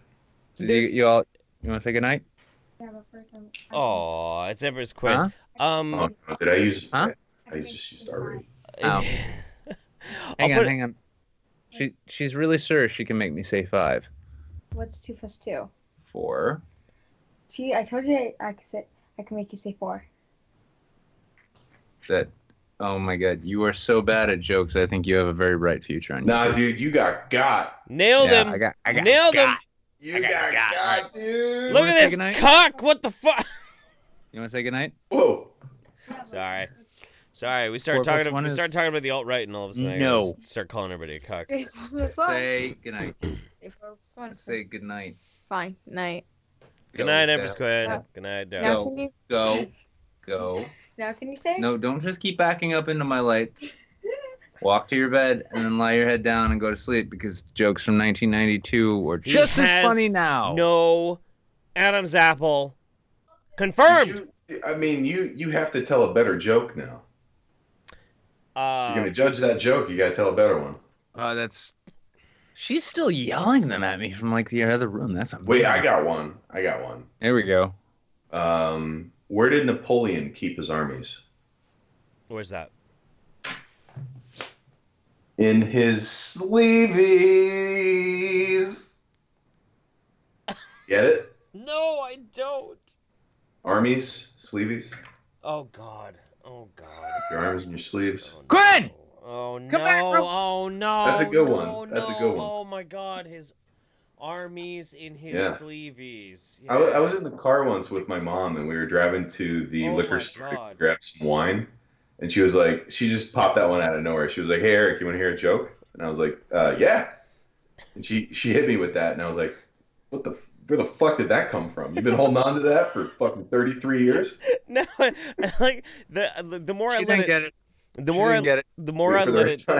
I let it sit in the open air, kind of like this amazing shrimp, the more amazing it becomes. No, I think it's great. It just needed to land just a little bit delayed, much like my shrimp. Well, because it's just so cheesy, but it's like perfectly cheesy. You know what I mean? It's like a fun joke. Well, I got an idea. What's the best way to get YouTubers to stop sexually assaulting women? What's up? To get YouTubers? To convince them to stop chasing them. I don't know how. Technically, it was a joke, but then I just ended that segment, and that's how we roll. Oh, God damn it. That doesn't count as a joke. Welcome. I'll take it. Well, no, that was I lifted that from my buddy Gabe, who was like, "Oh yeah, no, actually, like this, I was taught this great new, because he's a security guard. He's like, I was taught this great new method to help the people, to help the ladies at my site keep from getting raped, and it's just to stop chasing them to their cars. Who knew? Okay, we got. Where the hell do you live? New Hampshire. Yeah, we got something. That explains it. We got something. I've read books. Black ass fuck failure. I told you I'm good at what I do. Give it up for Robo Maggot. Oh fuck! I know y'all motherfuckers. Oh shit! Sorry. It's only 52 seconds. We'll check this out real quick. Motherfucker. Black ass fuck failure. I told you I'm good at what I do. Give it up for Robo Maggot. I know y'all motherfuckers been waiting, but get ready. Maggot faggot. Black ass. Stinking ass. And hey, Miss Catfish. What the hell? Black ass. Mega faggot. Stupid bitch. Robo asshole. The one and only. Black ass. I give you motherfuckers the one and only Robo. They need to let me make the new Transformer movie. I do the best Transformer. I want you to give it up for Robo Bitch. I should not have to say no name, but it speak for itself. It go by the name. I know y'all been waiting for something new, but give it up. This shit about to go worldwide, nationwide, BET. Give it up for... I got some real shit for y'all. Y'all motherfuckers been waiting a long time for this motherfucker. Mega faggot.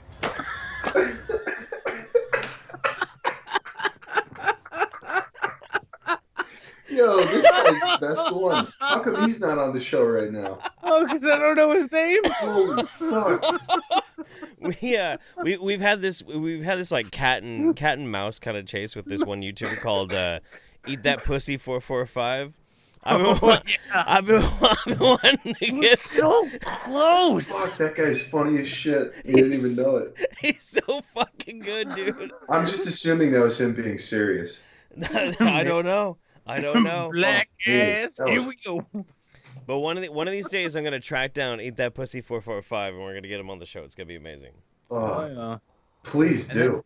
And then we will never get Nog from DS9 on. But let me know. Okay. I'll send a fucking $69 donation to ask him a question about what you will buy his domain. I didn't know what domains to register from him. Oh my god, he's a legend. Have you seen Eat That Pussy 445's videos? I mean, I just did, right?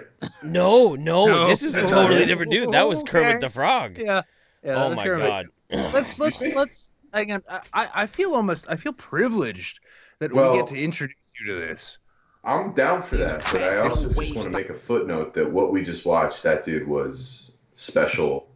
Yes. There's something special going on. Yes. And that was like untapped comedy. No, this is something about that was so random and stupid at the same time. And that guy knew it, and that's why he put it online. This is why I love Eat That Pussy 445, because he's basically the same fucking thing. So here we go. Yeah. Here we go. You're gonna want to. This is some classic shit. What the fuck's going on, everybody? It's your boy Eat That Pussy 445, nigga. It's Philly. No, wait, never mind. We're fucking leaving Chipotle. Oh, dude, he is the biggest fucking Eagles fan on the planet. I was wondering if that was. I don't know enough about sports to.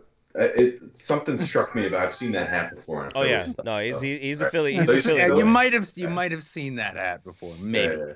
Hey, right now, I'm heading down a big ass hill right now, and my bad, y'all. I'm busting out a YouTube video, dog, and we better get the fuck out of here, dude. I just overflooded the toilet.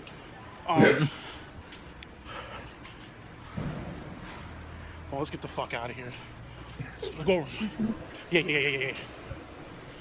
So what does he do? I basically stormed the fuck out of Chipotle right now. Got people looking at me and shit. So yeah, I just took a mean ass shit in Chipotle, and I've been holding this shit for almost 15, 16 hours, and I used so much tissue to wipe my ass with. When I flushed the toilet, it didn't go all the way the fuck down. So, of course, there's tissue. Not all of the tissue can go down in the fucking toilet, you feel me? And there was... Flavor of home, all the tissue couldn't go down up in the toilet, and therefore when the water is trying to push all that fucking tissue down, it's not going the fuck down. It clogged up, and all of the pipes is like fucking up right now. I stormed the fuck out of Chipotle. I'm fucking hauling ass, and the reason why I ran out that bitch because I don't want nobody fucking looking at my ass. So, yeah, don't go to Chipotle. I fucked that bathroom up. That's the video that made him fucking viral. I can see why that video did well, but at the same time, he wasn't flipping, True. Fisher-Price cars into the air and talking about Transformers. True. I thought you were gonna say he wasn't acting like a real Eagles fan, throwing I was a higher level of fucking deep batteries at people for that.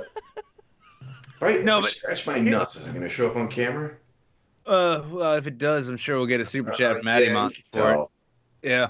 Yeah, you can tell. No, what I love there's a certain face that people get when they're scratching their nuts. I mean, like, you lived there, maybe grew up there. I lived in Philly just long enough to the point where, like, I'm pretty sure I know where that Chipotle is. Oh, I'm sure. I've only eaten at Chipotle once. Ever. That shit is definitely like Center City. It's good. I like Chipotle.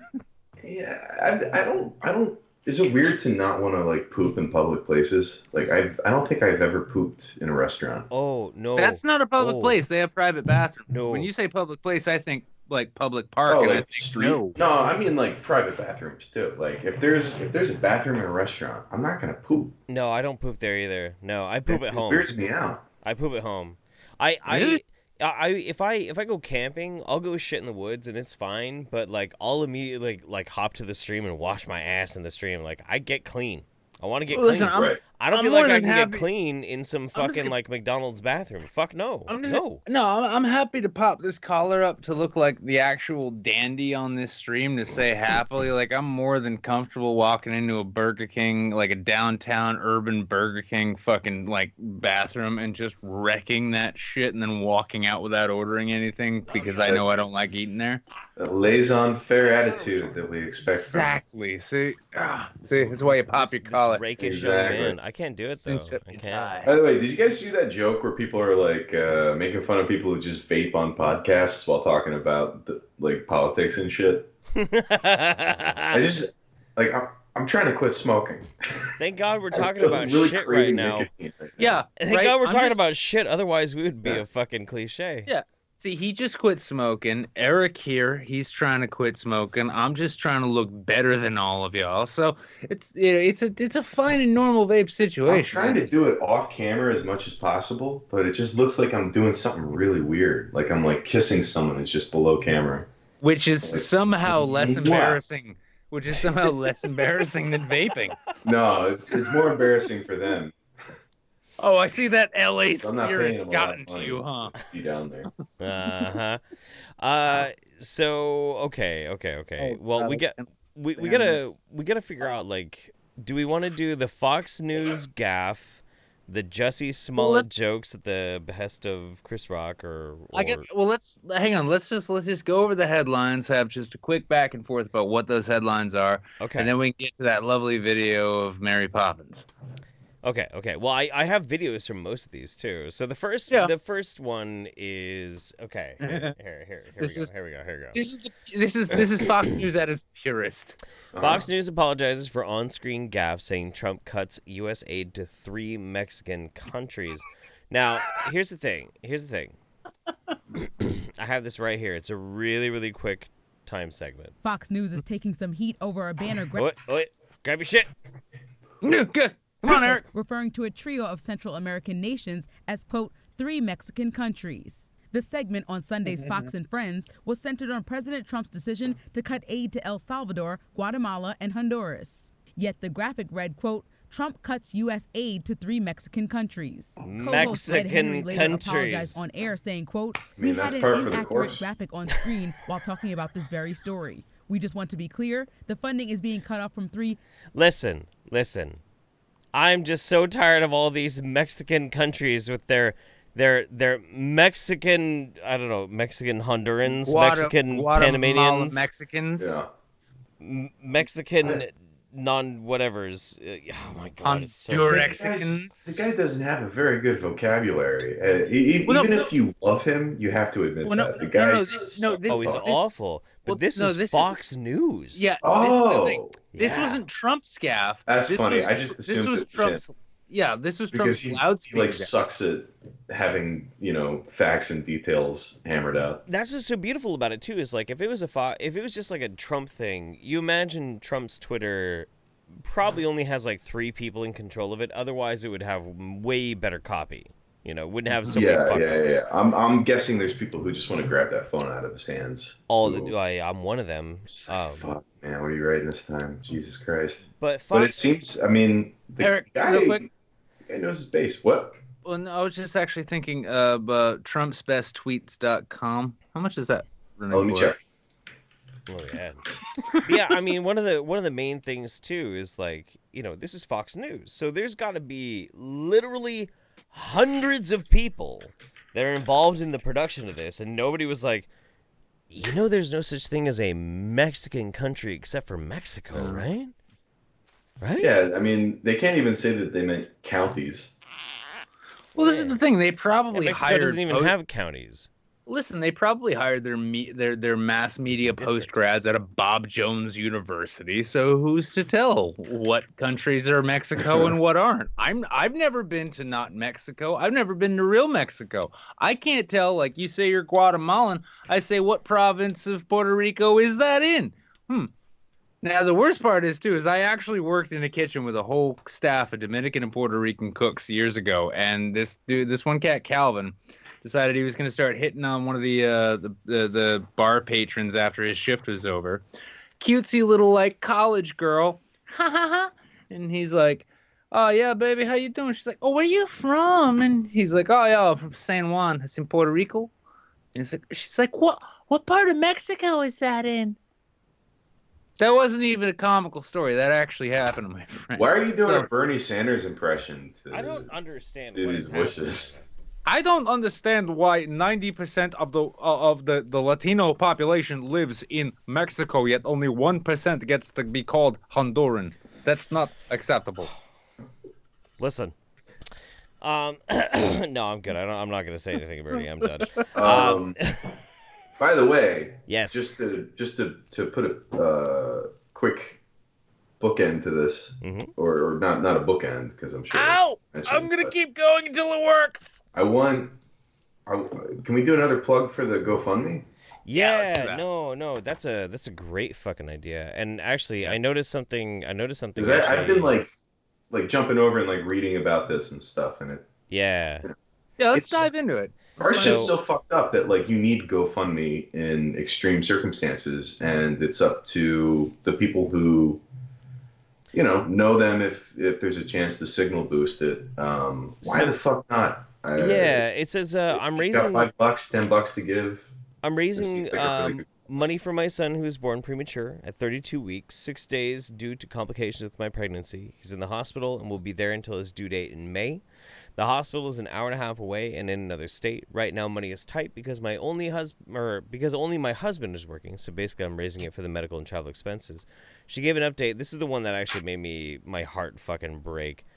Jace is still on oxygen. Look at this fucking kid, dude. Jace is still on oxygen. He still needs a feeding tube, but the doctor said he had lost weight again because his little body is working too hard to keep his temperature up.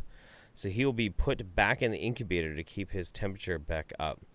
Dude. Little badass right there. If you're like Jeff and you just quit smoking, you now have $10 that you're not going to spend that you can send to this. For real. Dude, for fucking real. Yeah, and he's kicking ass, too. Like, this kid is trying to kick so much ass that, like, he's fucking himself up. Yeah. You know, I was going to wait until the end of the show, but, you know, I'm just going to fucking... Oh, I'm just going to fucking do my shit right now. No, you guys... You fucking assholes talk. I'm gonna I was donate. just going to say we're going to bring it up again at the end Donate of the to show. this kid! Kiss my ass! It's fine. Yeah, it's like, well, it's honestly, like, you know, of all the things in the world, like, you know, to worry about and give money to, it's like, you know, like sick babies. Like, how do you say no? Especially when they're like, you know, and this is the thing, my brother was preemie to about the same level. He was born that small. And yeah, I mean, like, he had some complications, but he grew up to be the single best human being I have ever known. Yeah. Like, the guy went through hell even after he was better. We both did, but he came out of it really well. And he kicks ass, and now he's got like the greatest fucking family and circle of friends. He's big on hoonigans now, if you guys are into hoonigans. But yeah, this little bastard here, he's kicking some serious ass, and he's tiring himself out in the meantime. It's worth. By the way, dude, thank you, Eric, very much for tossing that in. That's really sweet of you, buddy. It's a good cause. Yeah, it's a good cause. I mean, there's not really a better cause than fucking babies.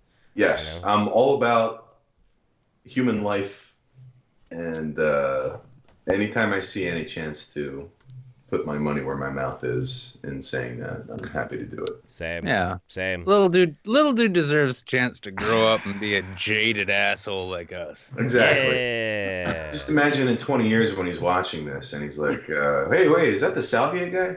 Oh, shit. Yeah, wait until it's like 20. Today. He's gonna rewatch it when he's like 25, going through his first like serious heartbreak breakup, and he's gonna be like, why did you guys bother? Man, all right, real quick. Radiohead's Robot Clones just came out with a new album. Real quick, Josh Hoffler, a little bit of donation. Thank you very much. Bar2 says, The Walking Dead being filmed in Virginia saves a bunch on practical effects. They can just have meth heads as stand-ins for walkers. Should shout out to Saradakuchi. Thank you very much. Josh Hoffler says, can you teach us how to comment on skeptic videos, Eric? Oh no. Oh, yeah. no. Now, would you guys describe yourselves as skeptics? Not anymore. What exactly is that? Because I'm not entirely sure. I think I can break it down. Qualifies. Okay. Yeah. Okay. Okay, I can break it down. You go ahead. The skeptic community, as it was on YouTube, was basically defined as a mix of the refugees from the atheism plus thing that I told you about, where it's like atheism plus social justice. True. People who were like ostracized because they didn't toe that line. And then a mix of, well, guys like, honestly, Jeff and I, we had, you know, poisoning the well was a good one for a while. Well, Gamergate kids, people who saw things happening like Anita Sarkeesian, that sort of thing, who were like, And yeah, for a while. It started out super innocent. Yeah, for a while and over the past 3 years, it's turned to absolute shit, and everybody else it had an honest start where the idea was that like these are the people who skeptically question everything and try and get to try and figure shit out, and then it just turned into your standard sort of like, oh, it's edgy shit, Lord shit. Yeah, I mean, I was gonna say like that's seems pretty on point with what I thought it was, and all it seems to me is it's like the easiest way to get a sensational headline. Yeah. With no substance. Yeah. Absolutely. Yeah, and it worked for both sides. I mean, like, not to say no substance, but like, you know, you would be writing a fucking college paper, like, you know, when you're in like college or high school and you have to be on the debate team or whatever, or even in English class where you have to take the pro and con debate. Right? They pit you against another classmate. And you might be like pros and cons of smoking. And you're on the pro side. And you're like, oh, fuck. I have to like advocate for smoking? Like this guy's got the easy job. Clearly con. But I have to use my abilities to make the pro seem rational. Well, yeah. And that's what those fucking like video essays always felt like to me. Well, the idea, they take a thing that people are gonna click on, and then they argue it to the goddamn bone. There was a lot of that. There was a lot of that, but the other side to it ultimately was like, and this is something I've actually been writing about recently. It's what kind of broke my heart about the whole thing. Is at the beginning you see these crazy Technicolor-haired loony bins from like college undergrad courses saying, "Oh my God, we need to ban these words," and you're like, "Well, that's fucking stupid. Let's look at how that's stupid." And then you see YouTubers and like media figures saying it too. You're like, "Well, let me rebuff that." And it kept going like that. And at first, at the outset, it seemed like it was this motion, this movement that was like, hey, let's just oppose shit ideas on the grounds that they're shit ideas. But then we got to what I call, like I said, free speech plus, where it's like, hey, let's oppose these ideas we call shit, not because they're necessarily shit ideas, but because they oppose these ideas that we have, which are so good. Well, to try and put there's a little bit of context, and the whole reason why both me and Nick even fell into the whole thing to begin with, it's very, very specific. Nick had to deal with a really shitty custody battle, an awful custody battle, and that kind of sucked him into the realm of whatever social justice was looking like at the time in 2015, 2016. Me, I was doing science videos, and there was this Nobel laureate fucking scientist who was awkward and told a shitty joke at a conference. This dude helped us understand the basic biochemical functions of the cell and led to massive amounts of understanding in science. And because he told a shitty joke, he got fired. And I was like, what are you doing? And Nick has an emotional and real life connection to it. So we're both like very invested. We're like, what? This cannot be how the world works. And so we railed against it. And then everybody who was behind it just absolutely went bananas and it was plot, man. It was what I like to call it was what I like to call a charlatan party. It was every bad actor came out of the woodwork and decided they could make political hay while the sun's shining. A whole bunch are still doing that right now. Hey, UKIP. It's fucking crazy because you guys are doing it like in earnest. Like you're actually talking about how you feel about something. Sure. And for a lot of other people, it's like, just making videos that are like parodies of the idea. Yeah. Well, can I offer you something, Eric? And this is like, it's going to sound a little bit like I'm sucking your dick here, but that's only because we're a continent away and I can't actually do it. No, I still feel it. Well, no, it's the kind of thing like, well, actually, I'll still feel it. Don't worry. So, oh, that hurt. I'm not doing that again. My hair down for getting sexy right now. Well, no, it was a funny thing though, because Jeff was the one who introduced me to your channel, and I'll say unequivocally, when your videos are by far probably like the top three. Like when I see an internet comment etiquette video on my morning feed while I'm having my coffee, I'm like, oh good, I get something to watch that I'll enjoy before I take a shit. Or sometimes while I take a shit, depending on the time. But sometimes I edit while I'm taking a shit. Well, no, but here's the thing: is like when we see people, when I've seen people on YouTube who are unafraid of making fun of stupid shit for being stupid shit, which is again where I thought this whole thing started. And then I see oh shit, a bunch of people are getting oh, you're cuck SJW, you're just the cuck ass feminist faggot. Oh my god, it's guaranteed to happen. I feel like I look like a 40-year-old lesbian right now. You do. Oh my god. A little bit. You look like you're about to go on a writer's retreat. Yeah. Yeah. Yeah, long and short though, it's actually refreshing to see people push back against that same anon lolly fucking shitlord set where it's oh, look at me, I put a 14-year-old anime girl in a Nazi hat as my profile picture and you're such a cuck and you're a fucking douchebag. Yeah. Okay. It's a nice reminder. It's easy to piss people off. don't take them. Yeah, it's a nice reminder too that like when 'Cause you built an audience that thinks those are not the people you need to be appealing to. No, they still are. Of course they are. Like anyone who's ever called me a cuck, whatever, in a comment, like maybe they come back a month later and they're like, oh yeah, you know what, that was funny, because he didn't get hung up on my momentary rage comment. And I think what I'm in is a very specific zone, like that doesn't. I don't think it needs to apply to everyone. I think it just applies to what I do, because it's like put your money where your mouth is. If you can't stand the heat, get out of the kitchen. Right. What I do is I focus on the etiquette of YouTube comments, and if I'm not okay with every single comment that I see, or if I can't justify it in some way with my imagination, then I'm not doing a good job. I have to know where that came from. I have to at least make up a story in my mind to make sense of what that person was thinking in a rational manner. Or at least it has to be funny, right? That makes sense. And as long as it's funny, that's the easiest way to justify it. But if it's like hateful, you also have to be like, well, what if that was my dad? Or like, what if that was my brother? Right. Or what if that was someone that I loved, who I was friends with? How would I think about them typing that into the internet? Like, what would I tell someone else who saw it happen to justify what they did? So that's on point, man. That's absolutely on point. Real quick, Crab90 says, how much you pay for the YouTubeSaints.com domain? I already have a domain for us when we decide to eventually switch to a different. Oh, thank God. Different branding. We're so we're so shitty. We have a Patreon set up, but there's nothing there. Oh, it's fine. What's the Patreon link?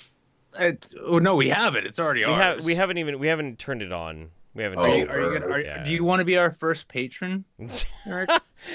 Donnie, here's a mashup: Dave Rubin's body, Jordan Peterson's voice, and Paul Joseph Watson's talking points. Jeff Swartz's nightmare. Well, other than having to live up to height. Oh, Ben Shapiro's height. Oh my God. Well, other than having to live up to his statement about making it so Addie won't walk for a week.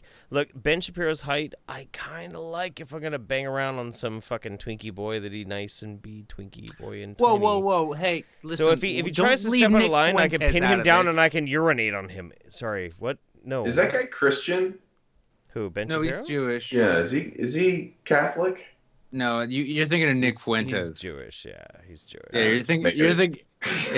you're thinking of Nick Fuentes, who still has his foreskin all 30 shit though. All 3.5 centimeters. He didn't even know he's Catholic. Citron says, happy late birthday, you filthy degenerate. I kind of went insane and have decided to completely reject the concept of hourly work. I'm picking up a Lyft rental on Tuesday, thanks to being a partial inspiration of this insanity. Also, bouncing your boy's dick. I will. Adam Monster says, Alexa, explain chemtrails. Amazon Alexa says, ordering Slippy the Frog coloring book. Thank you, Alexa. You're the only one who understands. What is goatsy? Lol fact. Everybody ask if you're watching at home and you have an Alexa, go, Alexa, Jeff? What is goatsy? Jeff. I don't have it. I don't have it. You guys don't have an Alexa? Oh no, Jeff had I have Echo 5. Dots. I have 5 of them. They're not in the fucking studio though. So stop. Dude. Stop. All right. Okay. So this is gonna be something we won't see the evidence of on the stream. But if you ask your Alexa what goatsy is, she has a very specific response. Oh dear. Oh no. It's very funny. Because she tries to do it like in a very collegiate way. Right, without being like super shitty about it. Yeah, she's trying not to be gross about it, but she also has to explain a guy like ripping his asshole apart. I guess in this sense though, hang on. I guess in this sense we actually, between you explaining that and Jeff having to film it, we have Wednesday's promo. Yeah. You're yeah, welcome. okay. Yeah, Wait, fuck, I'll do it. Yeah. Is Wednesday's promo available on Google? One Connect says, let's all remember Rebecca Black. I do remember Rebecca Black. Addy Monster says, hey, Eric, want to hear a joke? My dad's love for me after I came out. Lol, Dad, please let me come home for Christmas. You're breaking Mom's heart. That's the best joke I've heard all night. Addy says, screen grabbed Eric scratching his nuts. Head over to salviaeric.com where that shit going viral in Guatemala. Oh, fuck, they grabbed it. Did she actually grab Salvia Eric? No, I own Salvia Eric. Does she? Okay. I would fucking hope so. But he's got a message board on there. Yeah. So and this isn't a Streamlabs, but somebody named Tweak Hard Greasington subscribed, and that makes me really fucking happy. Actually, that's fucking great. That's like an '80s villain movie name or '80s movie villain name. Tweak Hard Greasington. Fist shake on you. Like the cop comes back from the dead, and he's like, "Who are you looking for there, Carter? Tweak Hard Greasington. You know where he hangs out?" I was seeing more of an '80s like college movie. It's like, damn you, Grease House. Oh, okay. No, this is actually one of my favorite Streamlabs because I forgot about this too. Addy Monster says Erik ripped on no bullshit in one of his videos, and I almost pissed myself. Thanks for that. Here's a rocket ship for your troubles. Just kidding. It's a bunch of hearts. Thank you for that.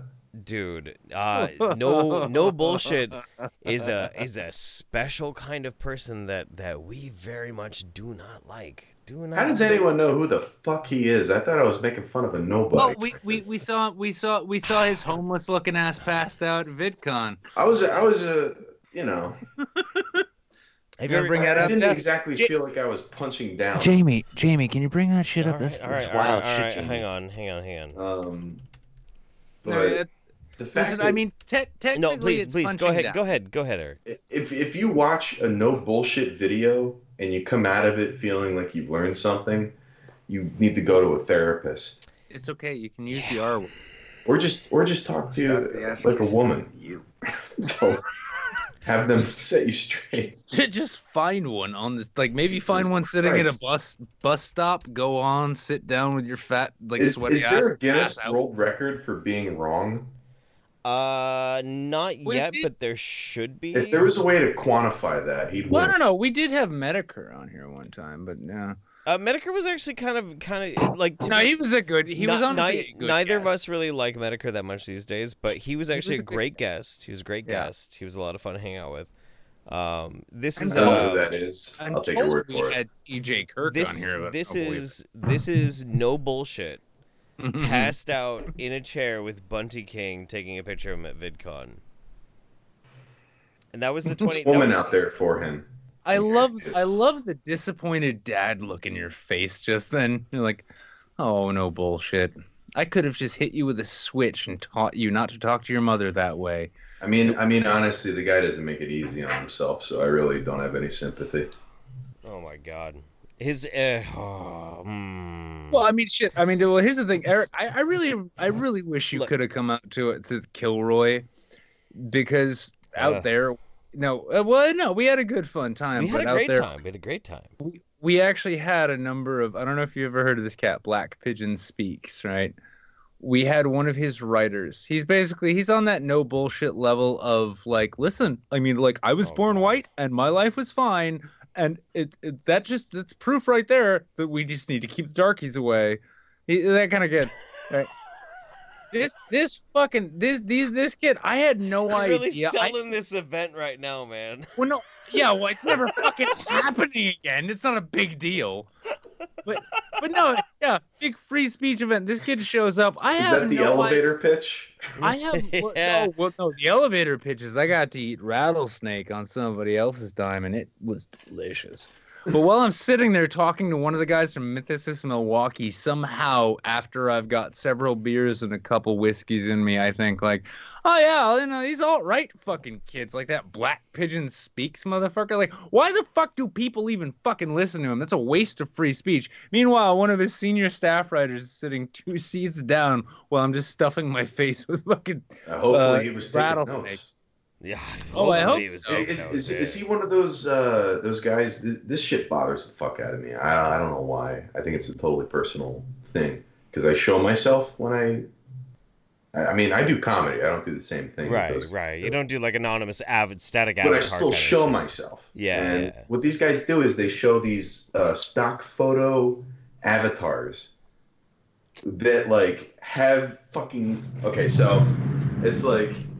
So the thing about women, and like, And like they get all the stock photos together of this like avatar for them that's like moving around and shit. And watching it, I'm just like, dude, that took you way longer to animate than it did to just fucking film yourself. Yeah. Or Oh yeah. show something pertinent on screen. Don't just pop up this fucking nobody wants to see that. Nobody gives a fuck Well, what you want to look like. Well, It's I think you're insane. on board with. I think Shit. you're kind of on board with our boy Dave Rubin, though. Does he do that? No, but he's got an opinion about Anon. I mean, honestly, if you show yourself on camera, you're already doing better than anyone who's willing to just. No, I'm not. Fucking stock footage of something. No, Just I'm going fucking like not. Just like. Look, all I know is like there takes a certain amount of fucking gumption to put your fucking face with your goddamn opinions, and most of these people who like to throw out all these fucking god awful opinions and talk a bunch of random ass crazy shit, they all do through static fucking avatars. And when they do, they somehow are insulated, but it's because ultimately they're sodden fucking. Well, I don't want to say they're sodden vaginas because the vaginas are pretty great. They're sodden. I'm gonna be honest with you. They're sodden, drippy old man assholes. All right. I mean, vaginas get infections too. That's true. Well, we're all equal. But when's the last time you heard a vagina queef an opinion in your life? There is a reason. There is a reason. 2 minutes ago. There is a reason why these dumpster fire of human beings, these sodden fucking drenchy old man assholes, don't put their face on it, because the people who do routinely get shamed the shit out of in society. And like I'm not big on shaming people for their ideas, but I believe that society operates organically. And when you're an intolerable jackass fucking human being with shit fucking opinions, and everybody else lets you know exactly how shit your fucking opinions are, maybe there is an exception. Sign in for like a Tony Robbins course and do some self-help shit or something. Like, just figure shit out. There is an exception. Comes with it. There is an exception. It can be. Edendro. Oh, Edendro I wouldn't want to show my face if I looked like him either. He's just a shit poster. Shut up. Our buddy Edendro. Edendro is actually a very handsome man. Edendro's got and he's also got a genuine. I'm always scared to ask you guys what something is, just in case it takes a dark turn. He's a dude who does like the static avatar like shit posting video, but he actually is a really good, legitimately nice dude. He just parodies all of this shit, and he's a really good guy. Not just that, he also animates it with like this one dog with a pipe. But sometimes the eyebrows go up. He's like, "Oh yeah, no, you think I'm just like the rest of them, huh? All these static fucking avatars. Look at this animation, huh? Yeah. Oh yeah, you're gonna talk shit now? I like that. Yeah. Oh yeah. If you take something like that, you turn it on its head. You're doing fine. Oh yeah. It's when you're not aware of it that the now issue basically, comes in. Now that being said, give me fucking money, you pigs. I need that fucking money. Otherwise, I gotta go back to work. Okay, so we're on the home stretch here. We're almost fucking done. But first and foremost, Josh Hoffer, here's the rocket ship. Thank you so much. Larry Kubiak says, "Hey there." Yeah. Larry Kubiak, who's an awesome fucking dude. Says, "There's a new bish which got this whole ridiculous video meme started, so gotta share. Play it if you want. If it ain't too late, don't know if it's good, but fuck it, take my money at least. We'll give it a shot. Let's do this last our very last Streamlabs. Let's try one more thing. Yeah, you guys can keep sending money to us if you want. That's fine. It's fine. I don't know what this is. Actually, it's kind of awesome. Yeah. Whoa! Huh? Nobody else vape on vaping. Can I just say, I'm a super huge fan of like extreme Japanese cinema. I'm a huge fan. Huge. Battle Royale, Audition, anything Takashi Miike. I love that kind of shit. This hooked me really quick, I'll say. Yeah. What's funny is I guess that on this.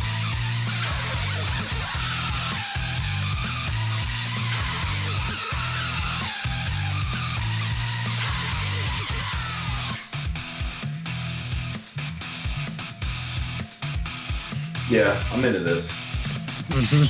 Got that giallo shit going on. Yeah, the Vincent Gallo stuff. Yeah, dude. You know what's fucked up? Everybody's blowing each other. Yeah. Oh my god. Chloe Sevigny taking a shot to the back of the mouth. Argento style called? Is that giallo? Is that what it's called? No, I think the Argento style is actually technically giallo. Yeah. Where it's like super. It's the weird saturated colors. The color is overblown, and the plot is kind of an ephemeral sort of thing. But Argento kind of like defined that as a genre, especially with movies like Tenebrae. Everybody's let's play this and then shit on the new Suspiria movie. Oh, I haven't seen it yet. Have you? Oh no, you should watch it. It's on Amazon. Oh fuck! All right, I'll watch it tonight. I'll watch it tonight. $5? Yeah, but I mean, that's half the price of one of these domains that I can. I'm a huge fucking Dario Argento fan too. So you'll hate the new one then. I don't know if you will actually, because I'm not a huge Argento fan, but I really the old one's a special place for me because I watched it when I was really young. Oh yeah, especially Phenomena with Jennifer Connelly, I think was. That's one of the. I think that's the only one I've never seen. Oh, are you serious, dude? She can control bugs. She can control bugs. She fucking mentally, psychically can control bugs. And that's crazy. Yeah, pre Labyrinth Jennifer Connelly. Also, how come I've seen pictures of it and like clips of it? How come Jennifer Connelly has never aged since that movie? Like, she's what, like 18 in that movie? She made a deal with a deal with the Goblin King. She must. Yeah, well, I was just gonna say a deal with David Bowie. That's enough. Same thing. Yeah, David Bowie gave her like a piece of his soul or something. He just like popped the tip in real quick. It's like now you are immortal. I don't know what that's all about. She's fucking. Well, you've never had David Bowie's tip inside your body. She's gonna be the last person left on Earth. No, she's gonna end up. She's gonna end up hosting it's gonna end up being Dick Clark's Rockin' New Year's Eve with. She did age. She did age at least 1 year for being in the Incredible Hulk, but then stopped again.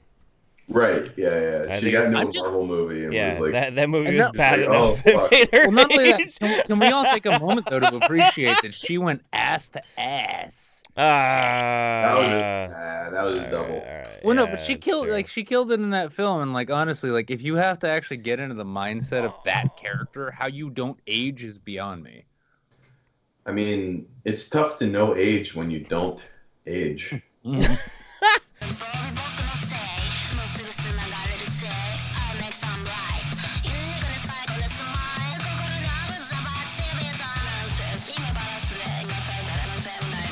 I'm a big fan of that Japanese, or is it K-pop? I don't know, but that metal band.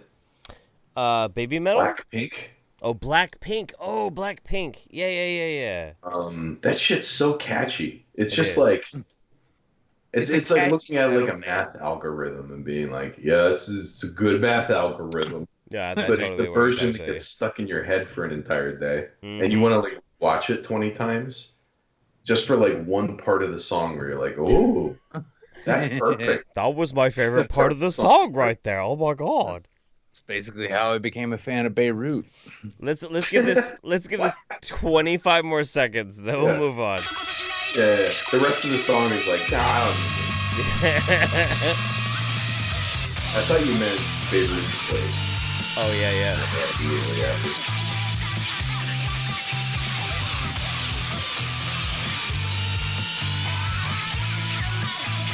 I mean,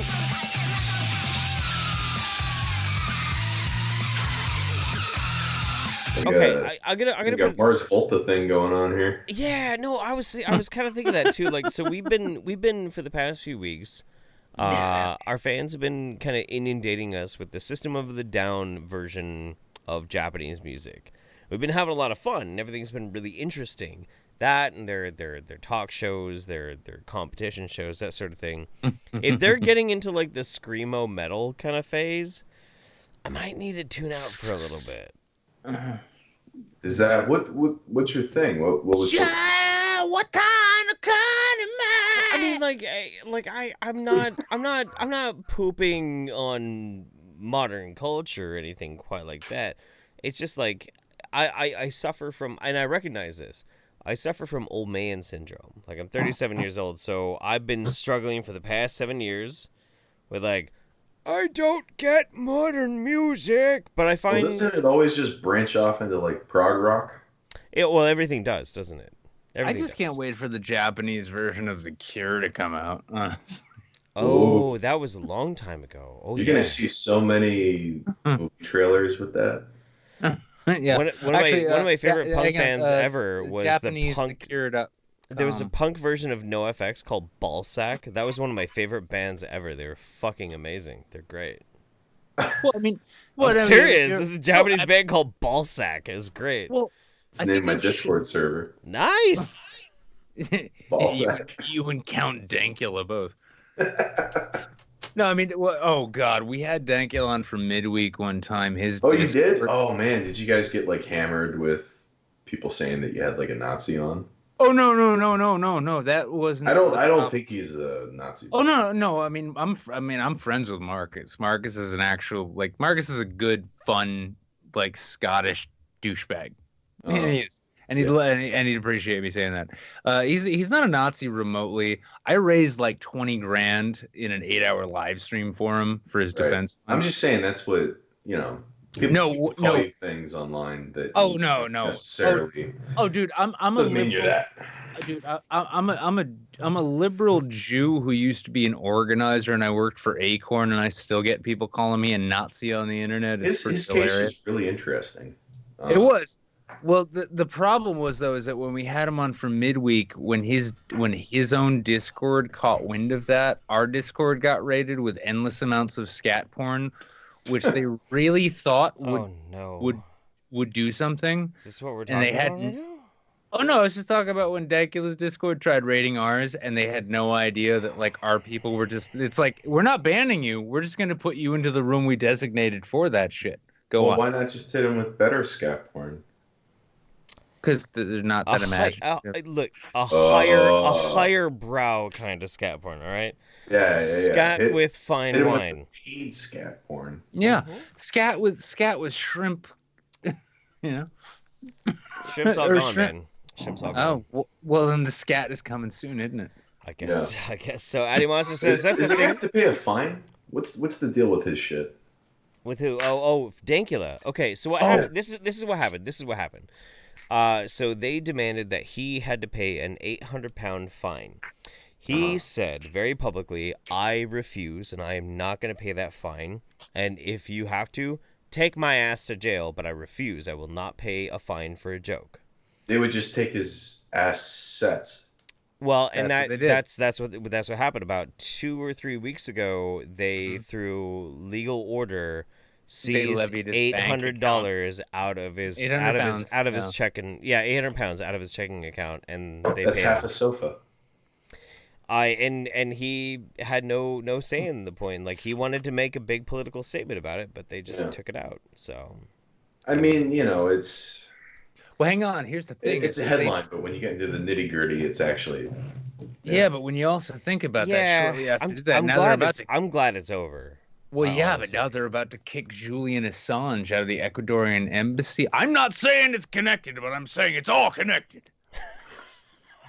Come get our nutraceuticals that'll disconnect things, make sure they're not connected. That's By the way, go to salviasaints.com. Goddamn dare do it, Erik. Go to one of the 15 domains I just registered on this podcast. I will sell you table salt and ginseng caplets, and I guarantee it'll make your dick hard. Backalleymemes.com. I own backalleymemes.com, by the way. Nice. No, that's good. That's good. That's just any domain I could think of, which is like, why would someone want that? I can just assume you own Article 13. So, Back Alley Memes. Real quick, Addy Monster says, that's the thing. If you're going to have a strong opinion about stuff that upsets people, you need to harden the fuck up. Take a note from Bill Burr. Stand by your opinions. Put a face to your belief. Don't be a little baby bitch. Indeed and agreed. And vape. My Lady Cleric says, Sir Sick is also very good. I love Sir Sick. Sir Sick is great. Citron tossed $1. Thank you very much. And Addy Monster sent us this image, and I don't really know what this is actually supposed to be. But it says, a tiger picture found on Google by me and my best friend Mackenzie. That makes no sense. And that yeah, mean? no, that's it. That's it. That's it, huh? I love How many it. views? Only 13 views. Goddamn, Jeff, we gotta link that. Who said that? Eddie Monster. Thanks, Eddie. Yeah, Eddie Monster. Eddie Monster also just tossed in and says, "Hey Eric, do you like sky people? What, do I like Scott people? Do you like sky people?" I think he means cloud people, No, but you- no, I don't like them because No, Eric, no. Do you like sky people?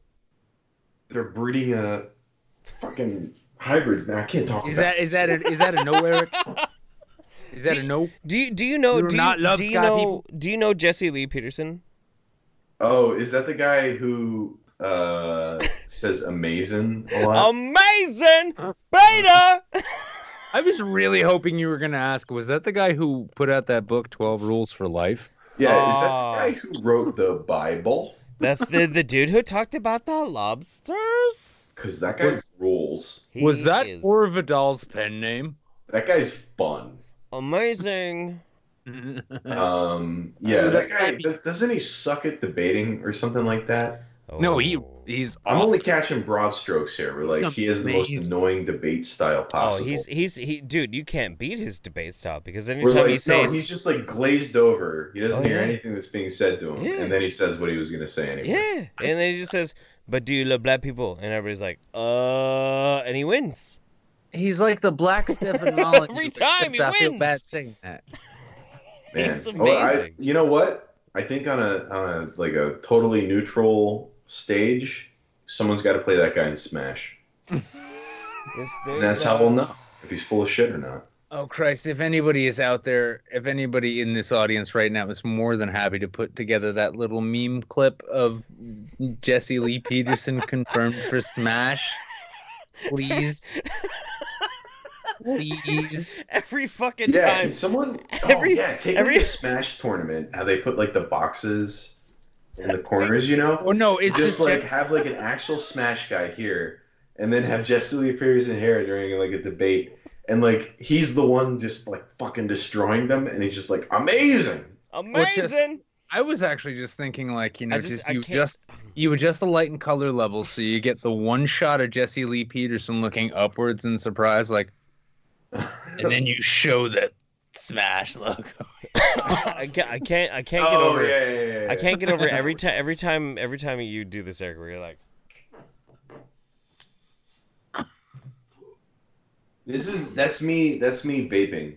yeah, And no, I know. It's mostly because I don't want people to see it. I thought that was. I need it because I'm addicted to nicotine. I was addicted to nicotine at an early age, so I need this to because I'm presenting myself to the world. You know what I mean? I was a nicotine baby, okay? Look, listen. You can tell by his pallor. MC Lucas says, Eric, your artificial intelligence lesson was one of the best things I've ever seen. It's clear you put a lot of work into that one, so thanks, dude. Oh, thank you. Yeah, no, I was very happy with that one. I don't know if I'm ever gonna make something better than that one. That That one's was special. That's a good one. My favorite recent is still the Yahoo Answers versus Quora, man. Yeah, that one was easy to make. It's people are fucking crazy on both of those. the first- and the comparison is hilarious. The first appearance to Nobbleberry is the thing that like just really fucking sold it for me. Oh, I forgot that. Yeah. Nobbleberry is. That's a good show. Nobbleberry. That's just a good ass show, dude. Also, I was able to smoke a cigarette while filming it, even though I quit. That was like a forgot piece of about cake this. when you're on a diet. God. I It totally felt forgot about this. so good.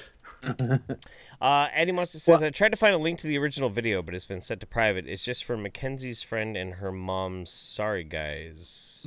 I don't know what you were trying to say. It's just a Kodiak bear. Wait, read it again?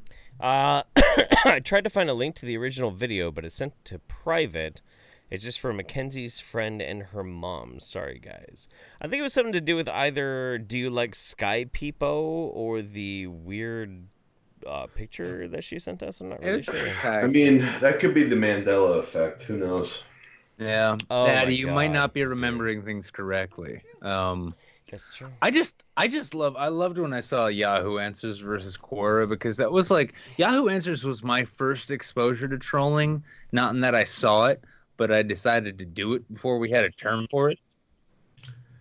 I remember getting the internet and going on Yahoo Answers to the karaoke rooms where people like sing and play guitar and stuff, and like being very earnest about it. And then I would get on as this fucking 13-year-old who just got the internet, and I would go, boo! Yeah, I can see that. Being a dick is... Well, before we had a word for it, before it was being a troll, it was just fun. Somebody asks on Yahoo Answers something like, what's the best way to determine if I'm pregnant? And it's just like, well, stuff an unsheathed cock in you a few more times, and eventually you will know. You're sometimes faced with like a normal question that you would maybe encounter in real life, and despite your real life answer, which would be, an honest answer, anything that the three of us would say right now, considering that it's our faces and our voices attached to it. No. On the internet, you're anonymous, and you can go, oh, well, that's probably fucking Obama's lizard people inside your body. And you type that, and you post it, and you're like, oh, that was funny. The best way to test if batteries are good is to put them in the microwave for 30 seconds. Yeah. I actually did have something that I wanted to make a mention to this. I totally forgot until like just and fucking now.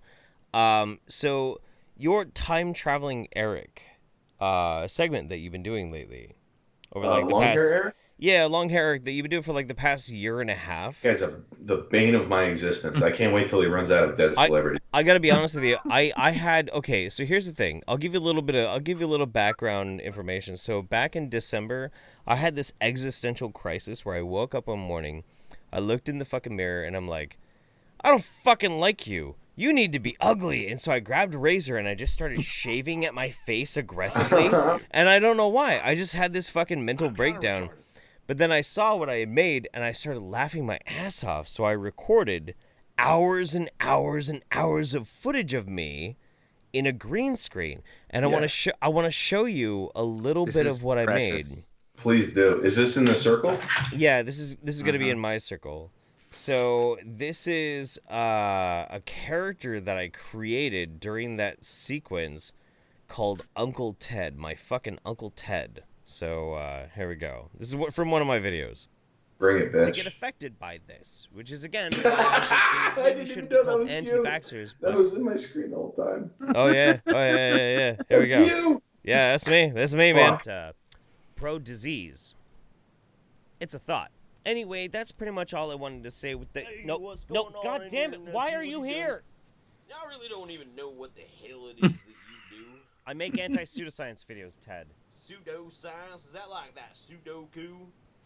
What are you talking about, Sudoku? Yeah, Sudoku. Ritualistic Japanese suicide. I know all about it. I'm cultured. Ted, get the fuck out of here. See you later, alright? Yes, get out. Get out. Ugh, now, God, I need better locks. Having made that, you realize how difficult it is to fucking like create this back and forth between your past and future self. Oh, dude, it's so fucking terrible. It's annoying as shit, right? It is so terrible. It's so terrible. Because you're gonna get the lines wrong. Like, is that the first time you filmed it? Did you just nail it right? No, that's like the third time. One of them was literally just Uncle Ted, like partying out, and he's like doing a dance. He's like, he grabs his beer bottle. He's like, Pikachu, I choose you, woo! And he throws it, like, fuck him up, and falls over. And I randomly found a point to stick him in a video at that point, and it was great. Yeah, it's fucking great. Well, do you have a Google document? Because this is what I have. I have a Google document of every single thing that I said in the past. I go back to it and I like search through it every time I make a video. I'm like, did anyone here die? Yeah, no, I've got a folder where I chop them up in like each individual thing, and I titled it everything that he says. Like, because shit'll happen, you won't even know it. Yeah, oh yeah, and it'll be relatable. There's my favorite one is the title is reminds of Star Trek family reunion, space drugs, brain worms. I don't know what the fuck that means, but but it's gonna be relevant.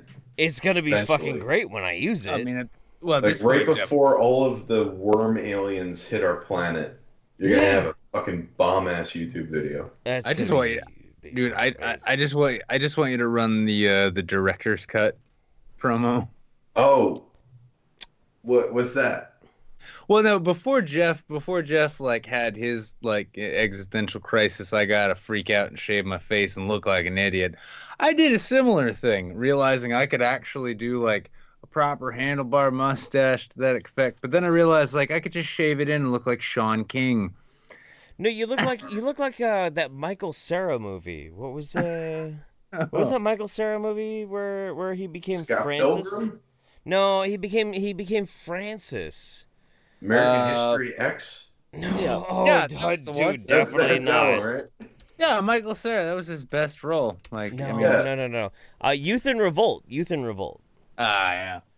That was a fucking great ass. And you with the little douchey mustache, you look like the dude from Youth in Revolt. It was great. Yeah. It was awesome. Yeah, and it was great too because I actually got to drop an F-bomb, not the fuck word, but the other F-bomb in it with context, trying to help myself come up with an edgy promo.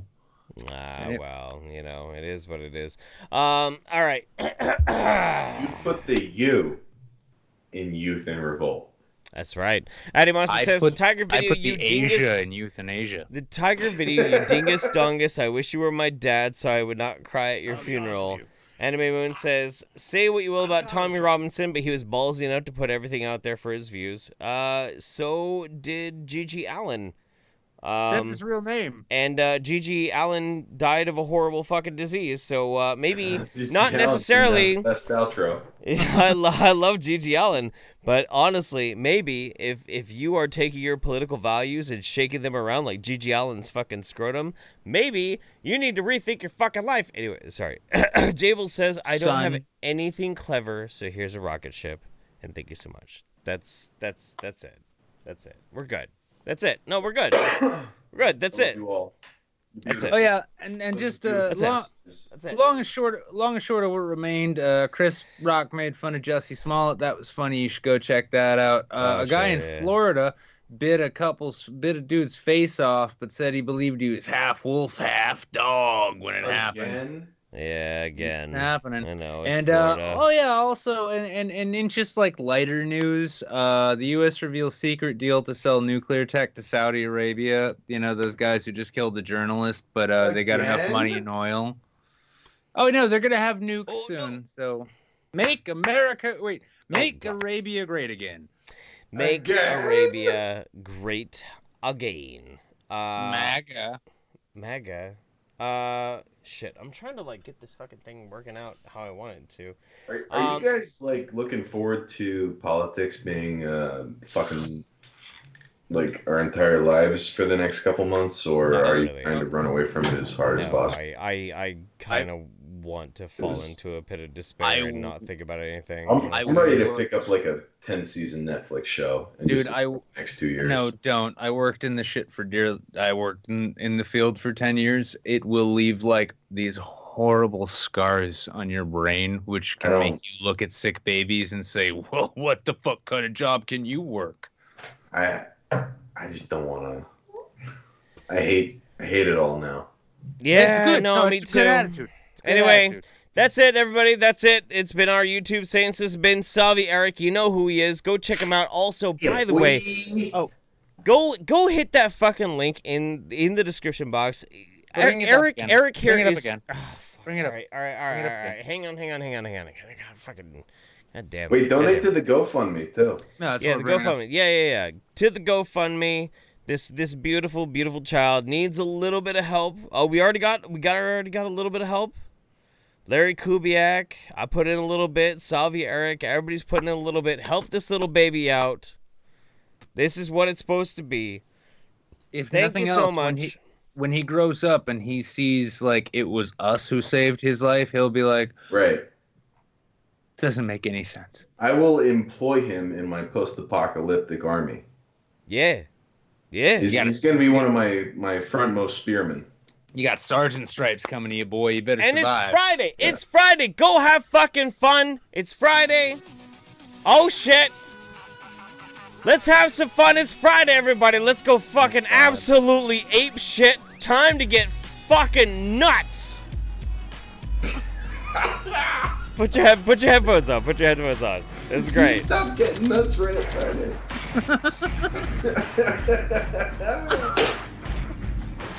Oh, fuck. I haven't seen this version. Yes. Was this the only version? This is the only version that ever matters. Yeah. This is it without auto-tune.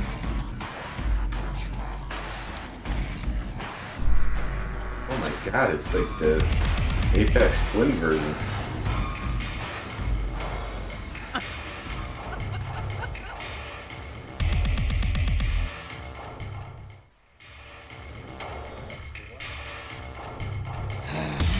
And we're playing out, boys. We're playing out.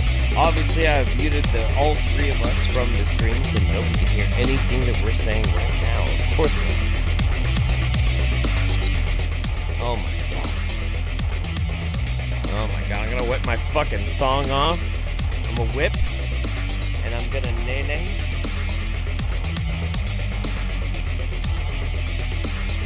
There's a reason we gave you that corner, Erik.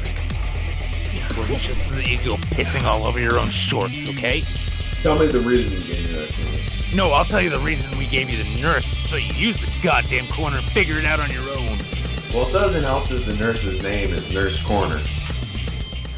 Well, maybe she just likes it that way. Nurse Cornhole.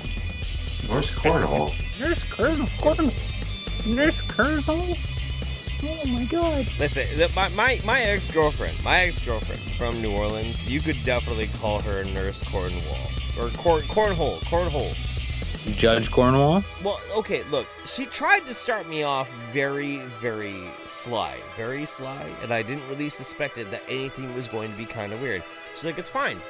Couples like to play with buttholes. It's totally fine. It's not that big of a deal. Listen, Jeff, it's not a penis, it's just a very big clit. Listen, all I'm saying is that when you are getting treated like a majestic fucking stud, you don't think you're ever going to be objectified by some random ass fucking woman. But then all of a sudden she starts introducing various vegetables into your sex life, and you're like, what am I actually doing with my life? How can I break free? Oh my fucking god. Depends on the vegetable. Yeah, see, that's the thing about being a stallion, is that eventually you get made into glue. Some vegetables are a lot more kind and a lot more forgiving than other vegetables. That is actually very true. It's like, the thing is you want to steam the broccoli first. Otherwise, it gets a little stabby, you know? Alright.